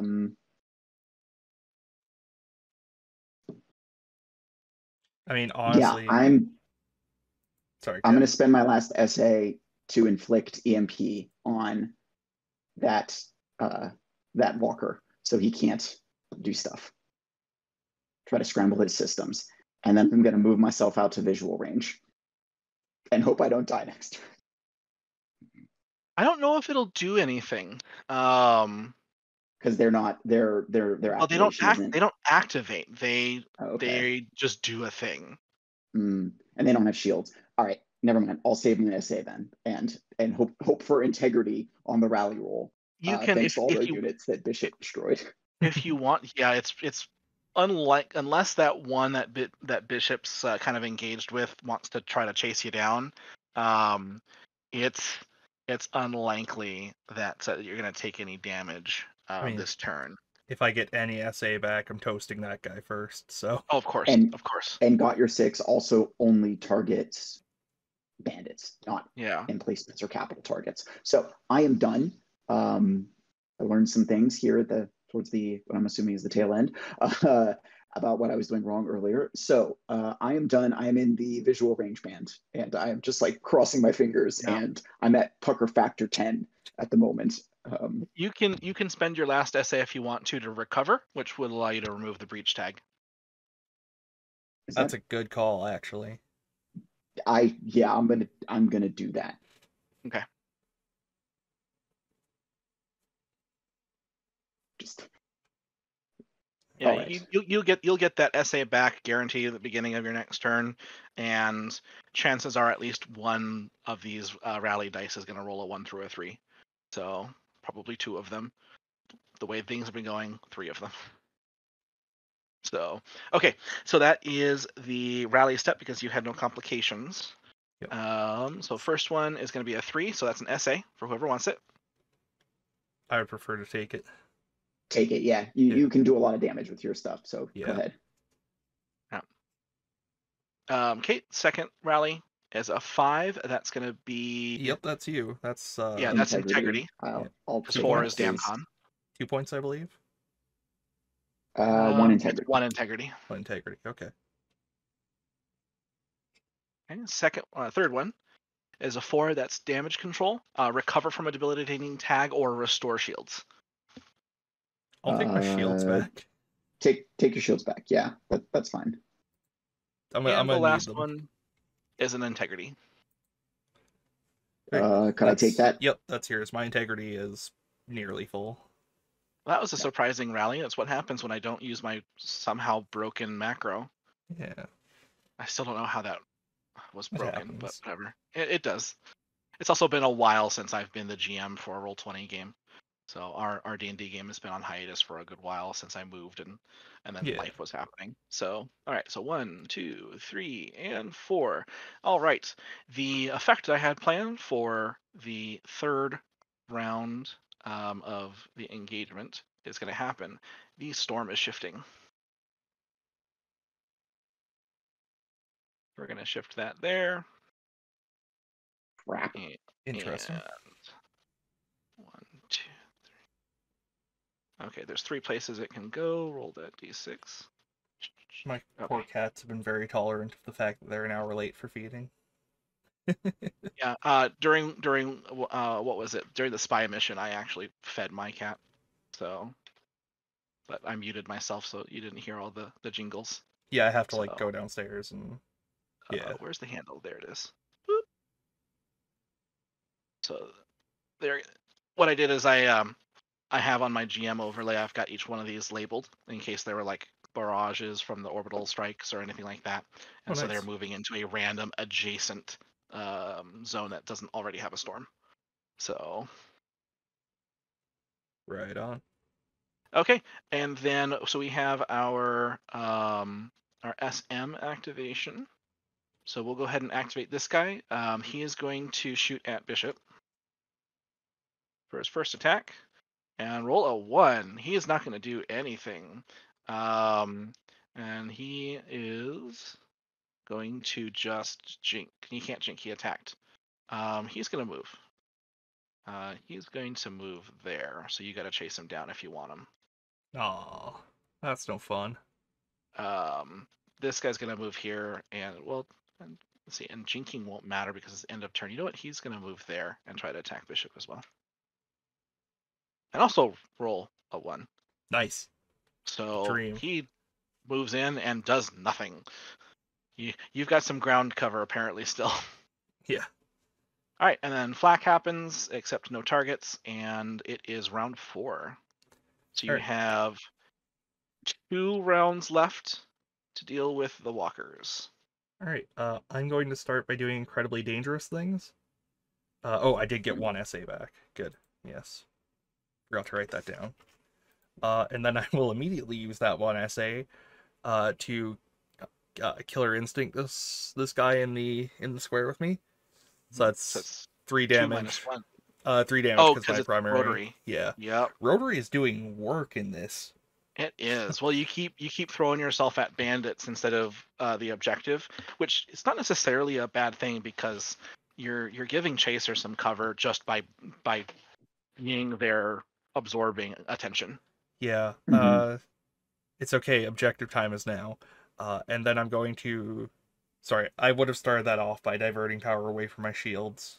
That's fine. Into Afterburner again. And then I will move 2 bands. And I'm gonna energy bomb. I'm out of SA. I'm gonna energy bomb. It The 3? probably makes more sense to do the 3, but Yes, it could because set Chaser up for a cleanup if I hit the other one. yeah. I would say the 3 is probably the best because you're removing extra points from the flak pool. Yeah, you're right. All right. I'm going to do a screaming fast bomber run and roll burn. Kitty. 3, 6 KH1. That is a 5. 5. All right, that's gonna hit with no complications. Yep, and that does like Boom. 8 damage, so that thing is toast.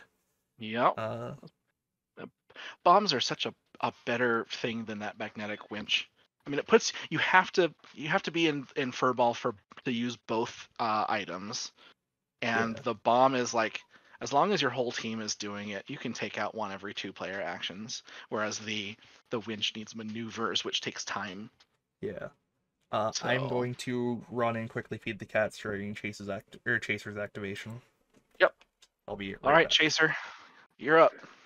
All right.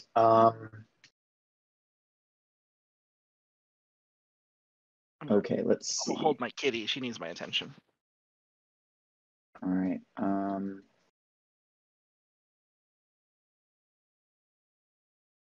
Do anything. Doesn't do anything there. Have to Afterburner. Oh, keep in mind you got a free SA. Multi-role fighter. Oh yeah, that certainly helps. So let me see here. Reroll dice pool for recover. I could try to restore my shields. Then I'd have to.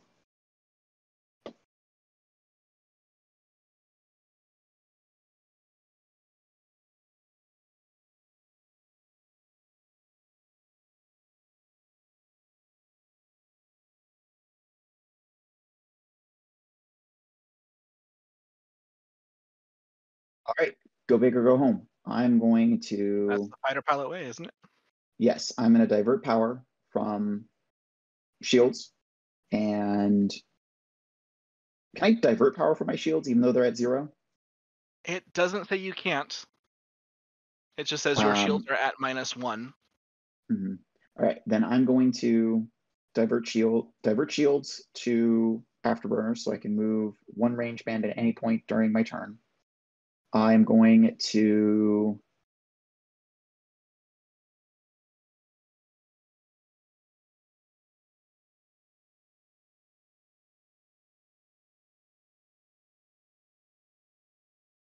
move into the danger zone.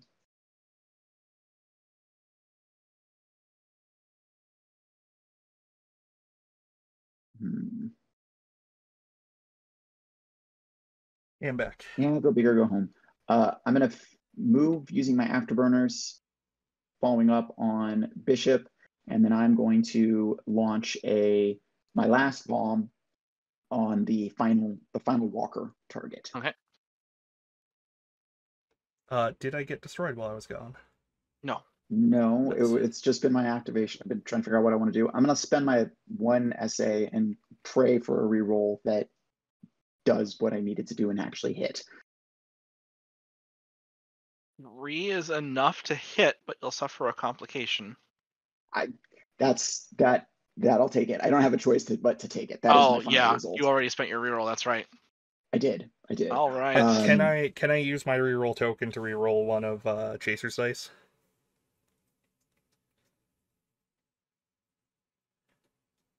Theoretically, no. It's up.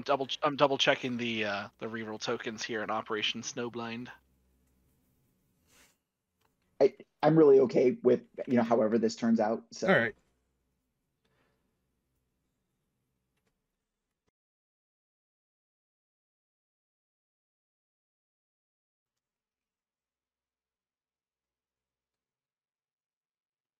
Yes. Yeah, you spend that that token to reroll any dice or any die you have rolled during any check. Okay. All right. So no, it would have to be your check.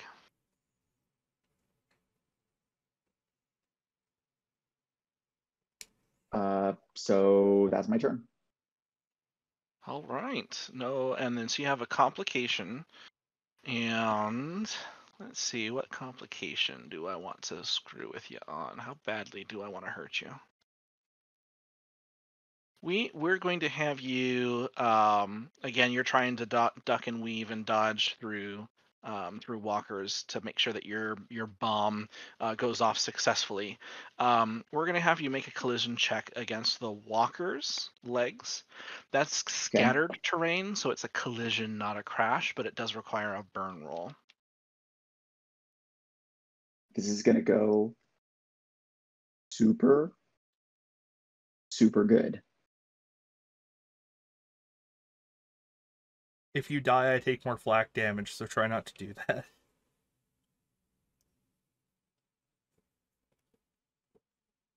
What did I just say?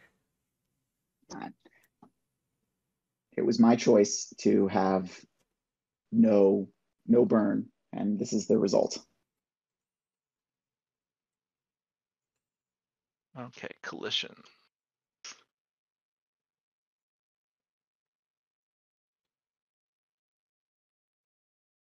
Oh, maybe I shouldn't have done this. When you have collision, or when you have a collision, you take harm equal to half of your maximum integrity rounded down, reduced by shields. Take 3. Okay, so you're at 1 in the middle of what's going to be flak 2 that's divided evenly between 2 targets. The cheat death stuff is on page 31 of the PDF. 30. I'm going there now.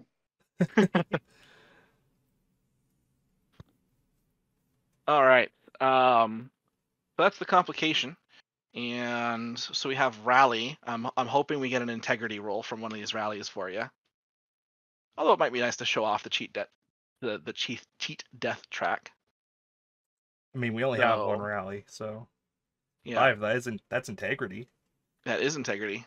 That goes to Chaser. I think so.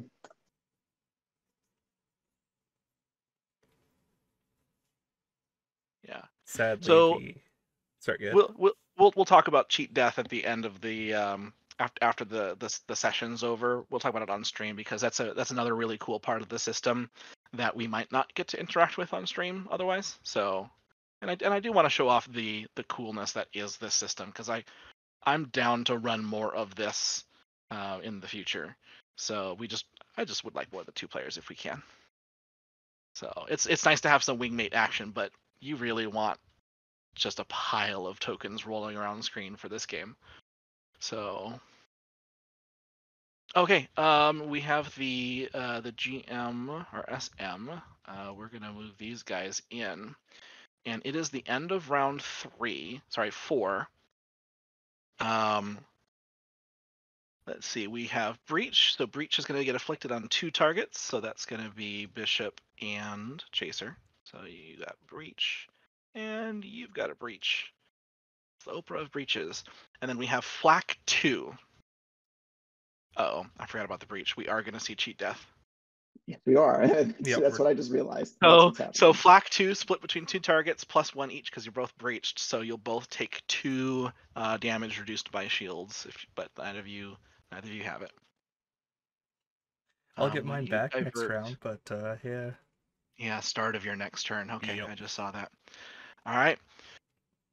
So, okay. So when you reach 0 integrity, you, let's see, right here it says, well, each time your integrity drops to 0, select an option from the cheat death track. Track measures how many times you can escape the grave by the skin of your teeth before death finally claims its prize. You may select the options in any order. While some outcomes end after the current sortie or over time, boxes on the track remain filled and cannot be restored.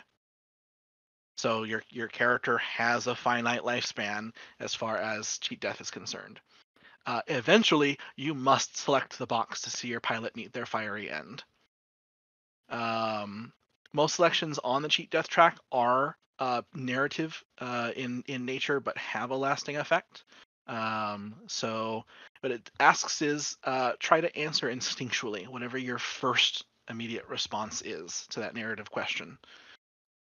Once you've made a selection and resolved it, return your integrity to its maximum, recover 2 SA, and get back in the fight. So, Chaser, you have here's your cheat death track. You have Punch Out, Haunted, Secondary Weapon Detonation, Hull Breach, Cracked Reactor, Close Call, Targeting Computer Fried, Starboard Engine Disabled, Flashback, and if you want to, Death, but I don't suppose you want to. No, death doesn't seem very fun at the moment.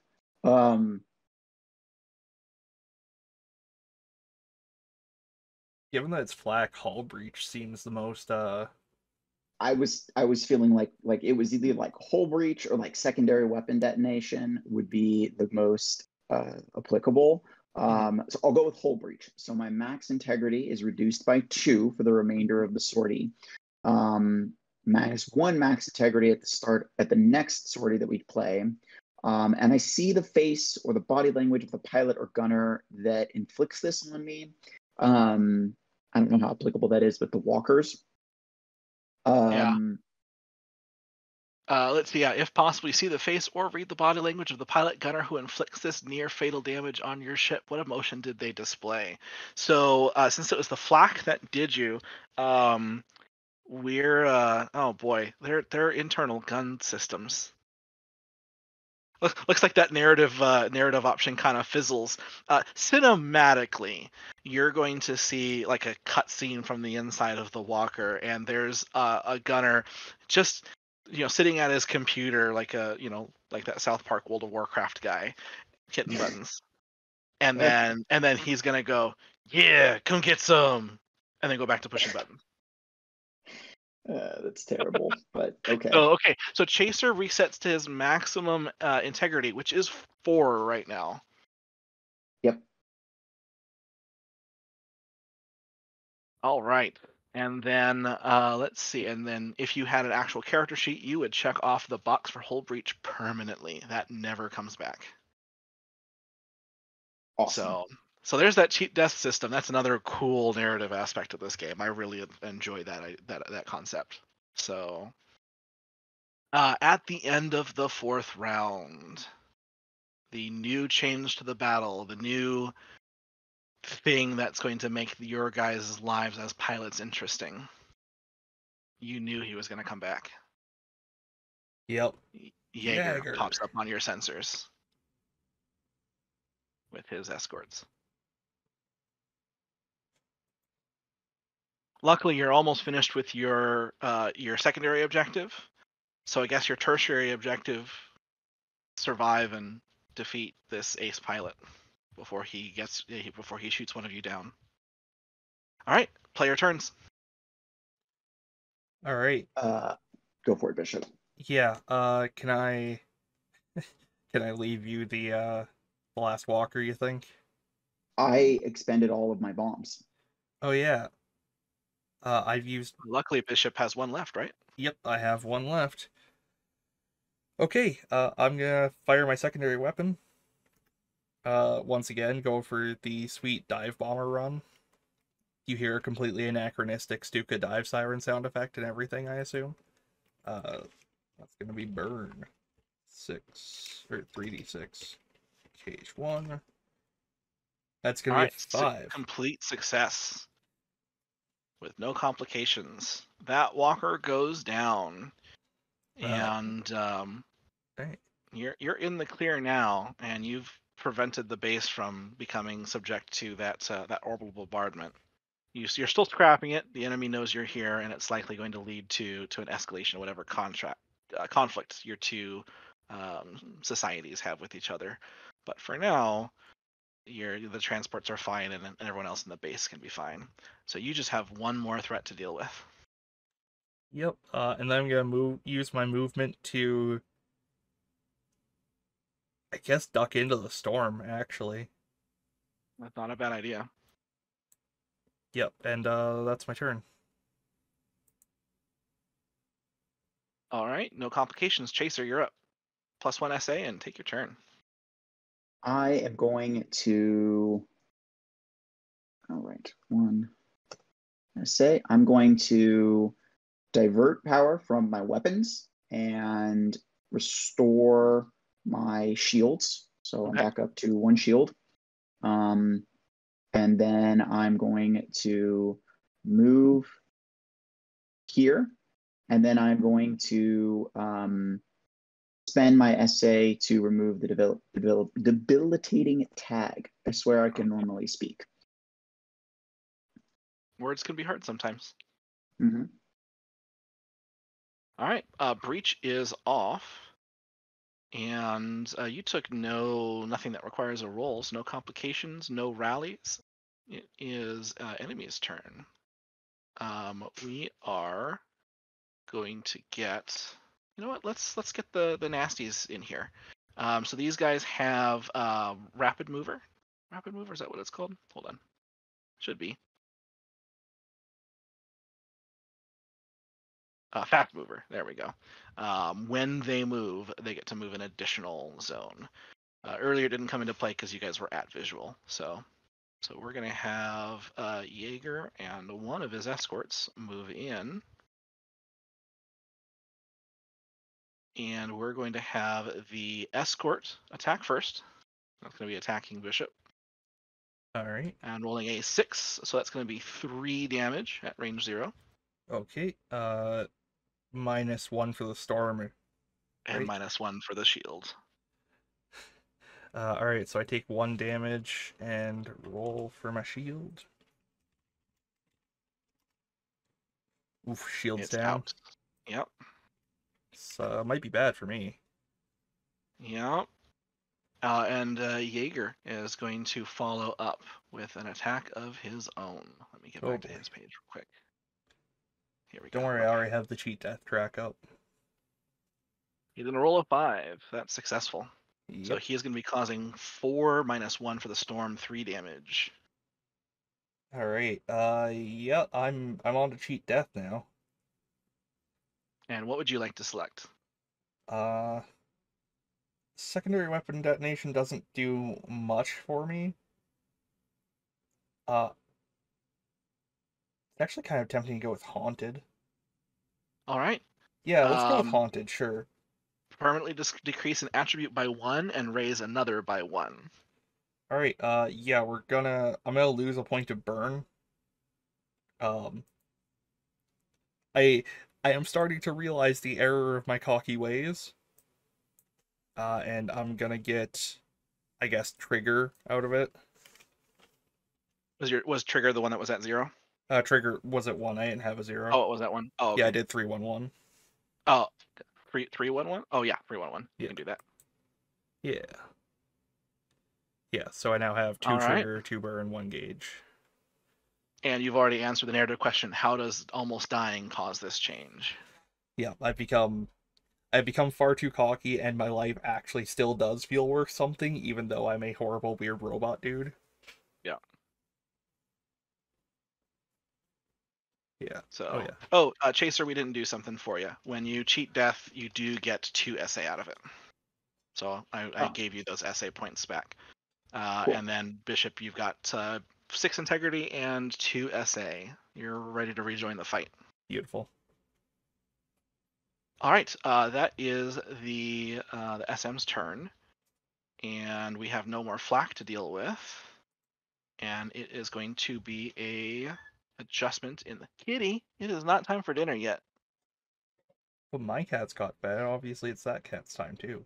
I know, she's just vocal. She actually wants my attention. That's what it is. But she won't hop up on my lap like I want her to. So Alas. okay, so we need to move some storms. Hold on.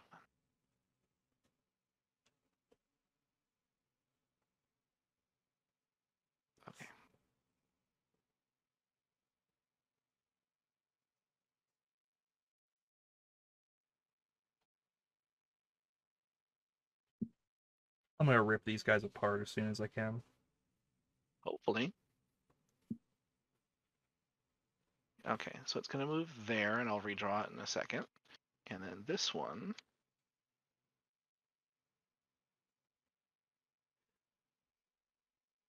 Okay. Hey, you guys got lucky with where those are moving. If you need to hide, those are some really good spots to hide from the storm. Yeah. All right, player turns. You're up. All right. I'm going to. I'm gonna fire my primary at the heavy escort Okay. or the heavy, whatever it is. I forget the name. So that's gonna be 2d6 Your keep one. your primary weapon. Yeah. That's a 3. All right. A complication. We resolve that after, I think. Yes. Okay. So that's gonna do. I believe I fired my primary last turn. No, I just did energy bombs. Yeah. So that's 2 damage. Yeah. Okay. And then I will spend 1 SA for Killer Instinct, doing another 2 damage to it. Okay. Which technically is 3 because oh no, it's previous round. Never mind. So it is 2. previous round. All right. Yeah, So unfortunately. Splash. And then I will use my other SA for Killer Instinct against Jaeger, doing 3 damage to him. Because I just killed a bandit. Yep. So that's going to be 2 damage versus his hull because he's got shields up. Oh yeah, my shield should be back now. No, my shield's popped. Never mind. Yeah. Okay, and then his shield check is a 3, so his shields go down, and then he's going to do his Secutor's Loop. Oh god, I hate this guy. Well, he suffered 2 damage or 3 damage, right?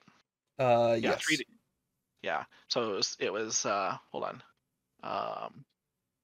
If it takes harm equal to 3 or less. So it took only 2 harm, so it's going to do 1 damage to you. Okay. But it's just a free 1 damage. Yeah. Still hate this guy. Yeah. And then I'm going to use my move to deke back into the storm. Okay. Let's see. Complications. We're gonna get his other escort in there, and we'll attack you. All right. 2. It's gonna miss. Chaser. +1 SA and take your turn. All right. Oh, I'm sorry, Bishop. You still have breach. Oh yeah, sorry. Yes, I should damage. take 1 more. Yeah, you're right. Stupid Secutor's Loop. I knew there was a reason I triggered it. Other than he's got 4 threat, and the other threat expend is not going to be super useful right now. I'm going to move here. Mm-hmm. I'm going to spend an SA to apply EMP to Jaeger. Okay. So that strips his shields, right? Yeah, his shield. Well, his shields were already depleted. So he counts as an undepleted target, or he So counts now as a depleted target, so he can't activate. Right? Okay. Oh no. Let's see. Yeah, can't be activated by the SM during this round. Beautiful.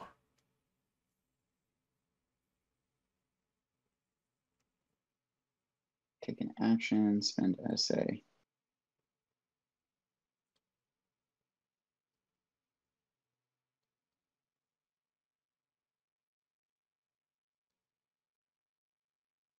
Okay. I'm going to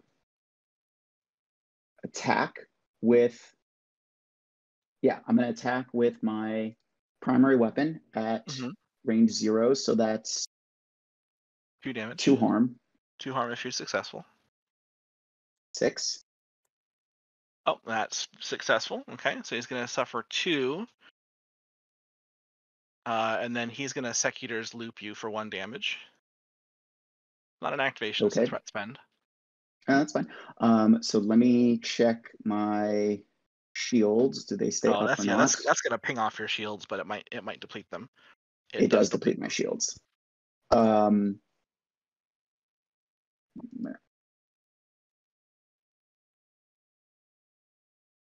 Yeah, that's primary. So does Got Your Six deal primary weapon harm to a bandit at range 0? An ally at range 0 can recover, restore shield, or remove debilitating tag. Do I need that ally at range 0 in order to activate the talent and No, deal primary weapon harm? it's They're not two written as separate a prerequisite. sentences. Yeah. Okay, cool. I'm gonna dump both of my remaining SA into doing Got Your Six twice. Okay, so it's gonna deal primary at range. Well, so that's 2 damage, right? That's 2 damage Each twice. trigger. Yeah, 2 damage Yeah. to each trigger. Okay, so here's where his 4th ability comes into play. It's not a threat spent. It's just, remember I mentioned his pilot has 4 abilities, and one of them, is it going to come into play yet? Yeah. Yeah. So the 4th one, Got Your Six. When you've got Jaeger on the ropes, he just suddenly becomes the most dodgy bleeper on the planet right now, and you're having trouble really pinning him down. You're gonna reduce him down to that one hole, but it's from that first one. But you can't seem to land a shot on him after that. Yeah. Sounds about right. And this is why I'm gonna post his card so you can see, and we can show off on the stream what a Baron's profile looks like, and like why the way it works.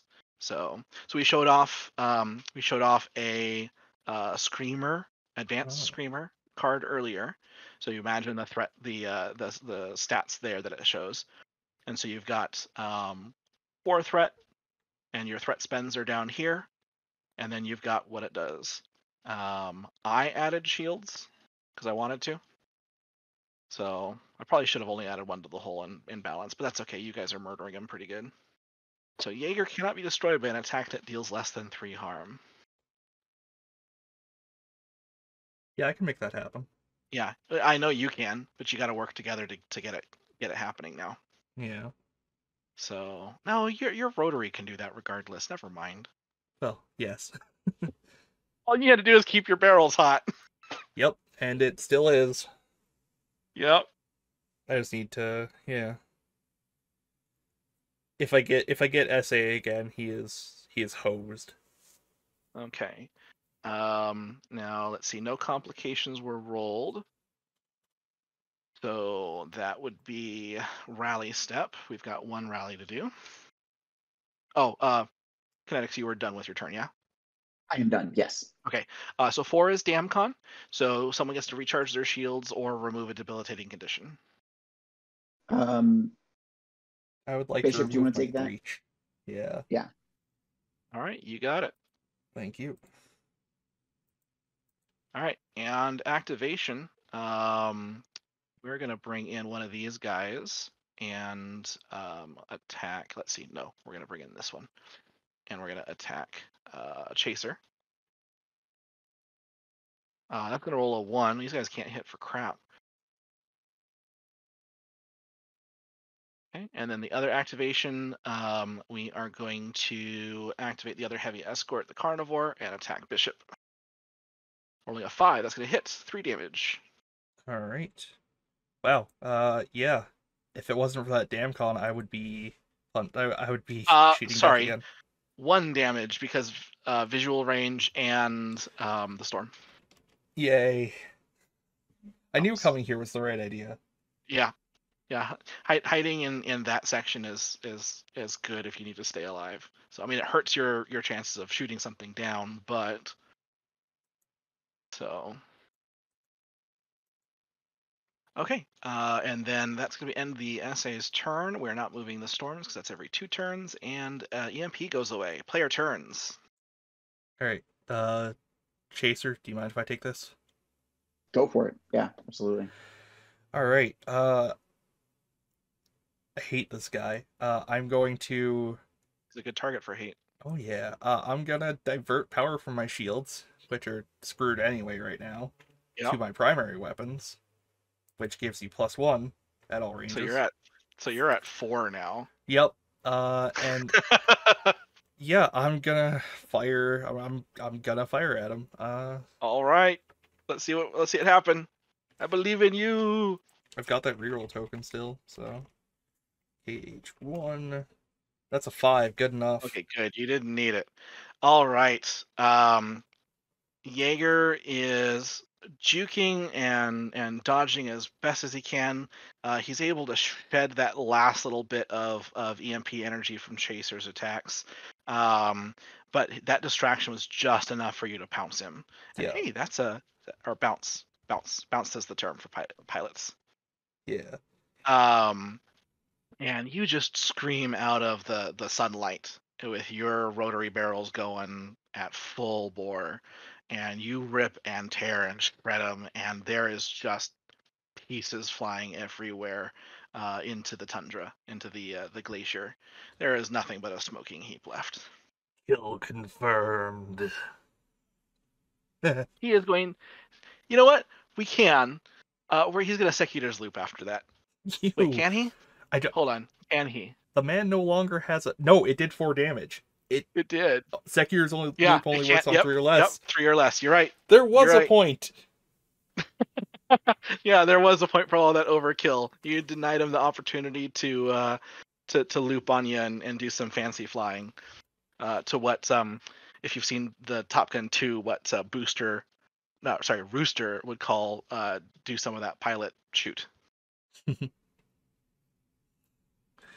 So all right, you take down Jaeger. Hey, you can put a kill mark on your hull now. I can. You get kill marks from shooting down aces. Nice. And that is a rally because he's still technically a bandit. And no complications. Anything else on your turn?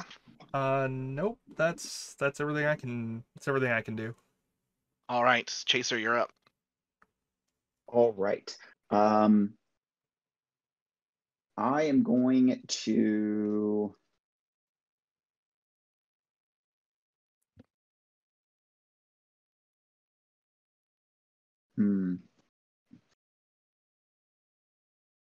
Okay, I'm going to fire on the bandit in the danger zone that's drawing in on Bishop because I got his 6.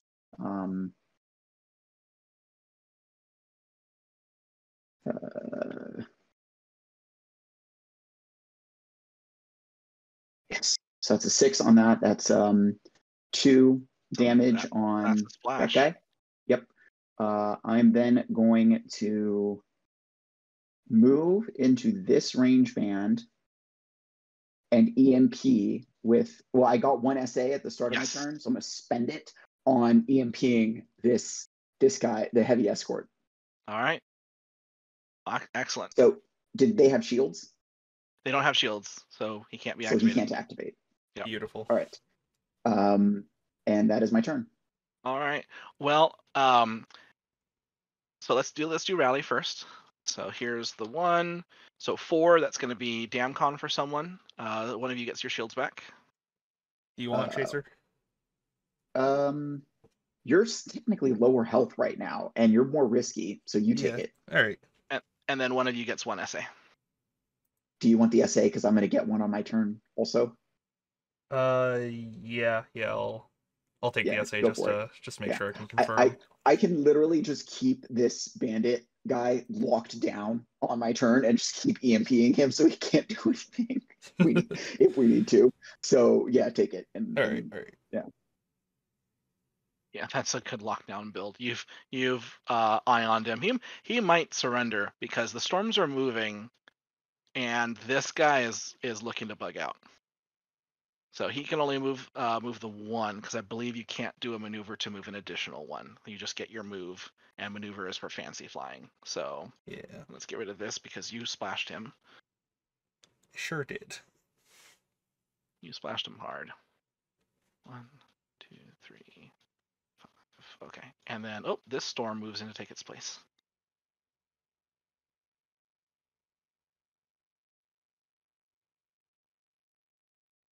All right.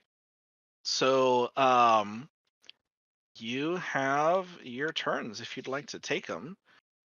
We've got about 14 minutes before Kadu's stream is supposed to start. So if we want to cut that, because like I said, this this not carnivore, Shrieker, Shrieker, is he's fleeing. You took down the ace. There's only 2 ships left in the combat space. You can tell he's looking to bug out. So you yeah. can let him go if you want to, or you can chase him down. And then you've got this heavy escort that's being locked down by Chaser, and effectively permanently at this point.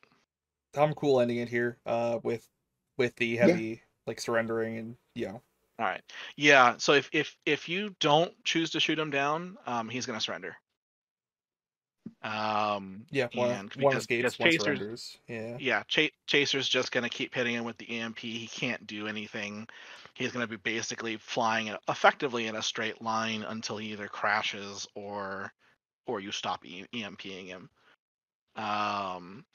or someone runs out of fuel. And then this one at the end of its turn, it's going to bug out and then swoop away. All right. There's not much of a base for you to return to. So what do you do with your prisoner? I mean, That's a good they're point. fleeing the your allies are fleeing, or your teammates are fleeing this station. You have a rendezvous point to get to. Can I You also have a base to shoot up, Bishop. Yeah, I'll do that. I'll light up the base. can I uh take over the like he's surrendered. So can I order him to tie Slave. his ship's nav computer to us, like slave his ship to ours, and then when we punch out and warp to our rendezvous coordinates, bring him with um as a captured fighter. Yeah.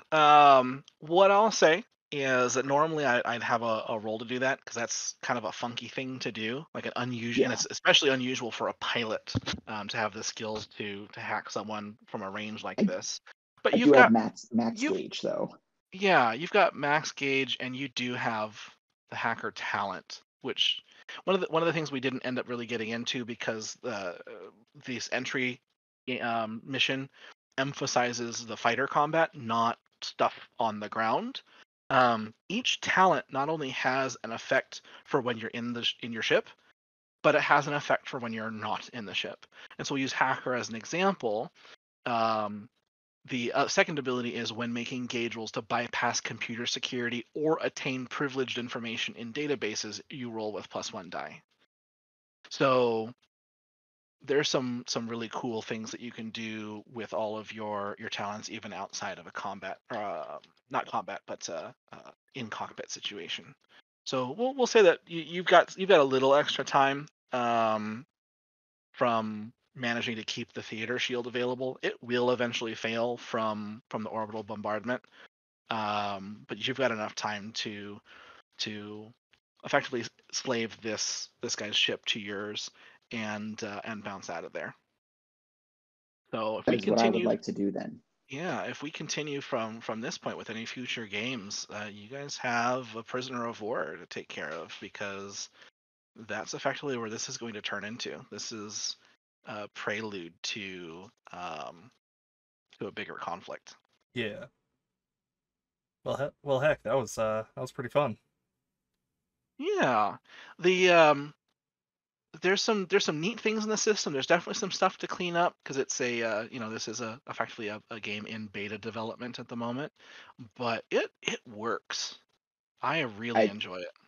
It certainly feels like it delivers on what it's trying to deliver on, which is a um, fighter pilot experience. Yeah. Like, Something we I kind of forgot doing, which I think came into play or would have come into play a couple of times, is there are additional EXP triggers that are universal. So completing a sortie gives you an EXP trigger, which in this game should have been a free reroll die. So you all should have actually had a free reroll die after the first sortie. Getting the killing blow on 5 bandits other than drones, which are a special type of bandit that weren't in this one, gets you XP. Drones are equipment rather than ships, but they have effectively tokens because they move around the battlefield. So When you get the killing blow on a flight baron, that's an extra XP. If you roll, if your highest die rolled is a 1 or a 2, you get an XP. And every time you fill the box on the cheat death track, you get an XP. Oh yeah. And so for this game, those were all reroll triggers. XPs. Yeah, but for actual games where you're playing a campaign, you do earn XP, and every time you reach 12 XP, you get an advancement. In fact, advancements can only be taken once each, but there's multiple instances of certain ones.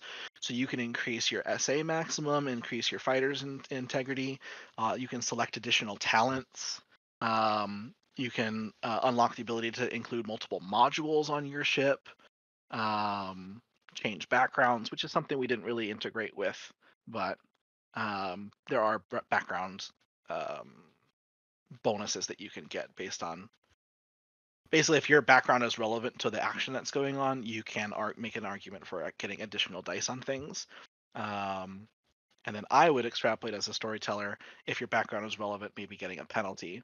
But that's just part of storytelling. Yeah. Good comes with the bad. Mm-hmm. So big fan of the part where I got to scream around the entire outside of the battlefield, taking out like 4 bandits in one turn. Oh yeah, that was epic. That was great. That was an ace combat moment. Yeah. Definitely. That was real good. Yeah. Yeah, I think that's it for us then.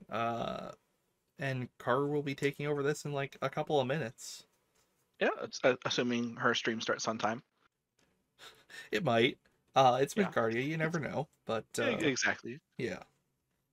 So I appreciate everyone who watched our stream. If you do want to pick up a copy of Afterburner for yourself, quick Google search will take you right to it. It's spelled with 2 forward slashes between after and burner. But you can pick it up. I want to say the core book was only $7, so it's a nice inexpensive experience. And once you purchase it, every time there's an update, you get the new copy. Basically, a notice goes into your email and says, "Hey, new copy, come download it." And if you do want a copy of Operation Snowblind for yourself, it is only $1, and it includes all of the core rules from the core book. So it's not a full experience, but we played with both today. And both packs come with free tokens, not the kind that I designed these tokens, but the packs come with pre-built ones. There's some really cool other player aids and GM aids in there. And if you have a 3D printer or access to one, there's even pilot badges that are included as a neat little gift to people. So it's definitely a good deal, and I think we're going to be doing more of this soon. Yeah, I would love to. And Snowblind was pretty fun. You pitched it to me as the Battle of Hoth, and I was like, yeah, let's do that. Yeah, it delivered. Yeah, when I finally cracked open Operation Snowblind to start prepping the adventure itself, I was reading through it and I went, wait a second, this is the first third of that movie. Yeah. What is going on here? And I posed to the group, is like, is this going to be an issue because of just how closely it cleaves? And everyone who commented was like, no, that's awesome, do it. I certainly had a lot of fun. Yeah. And maybe I'll rip off more Star Wars in the future. There's always content to inspire. Yeah. All right. Well, thank you for running this, Pickles. This was a blast. You're welcome. It was very fun for me too. And yeah, like I said, stay on the channel. Karu should be on in a couple of minutes. And have a good night, everybody. Right. Yeah. Have a good night. Thank you, everyone. Have a great day.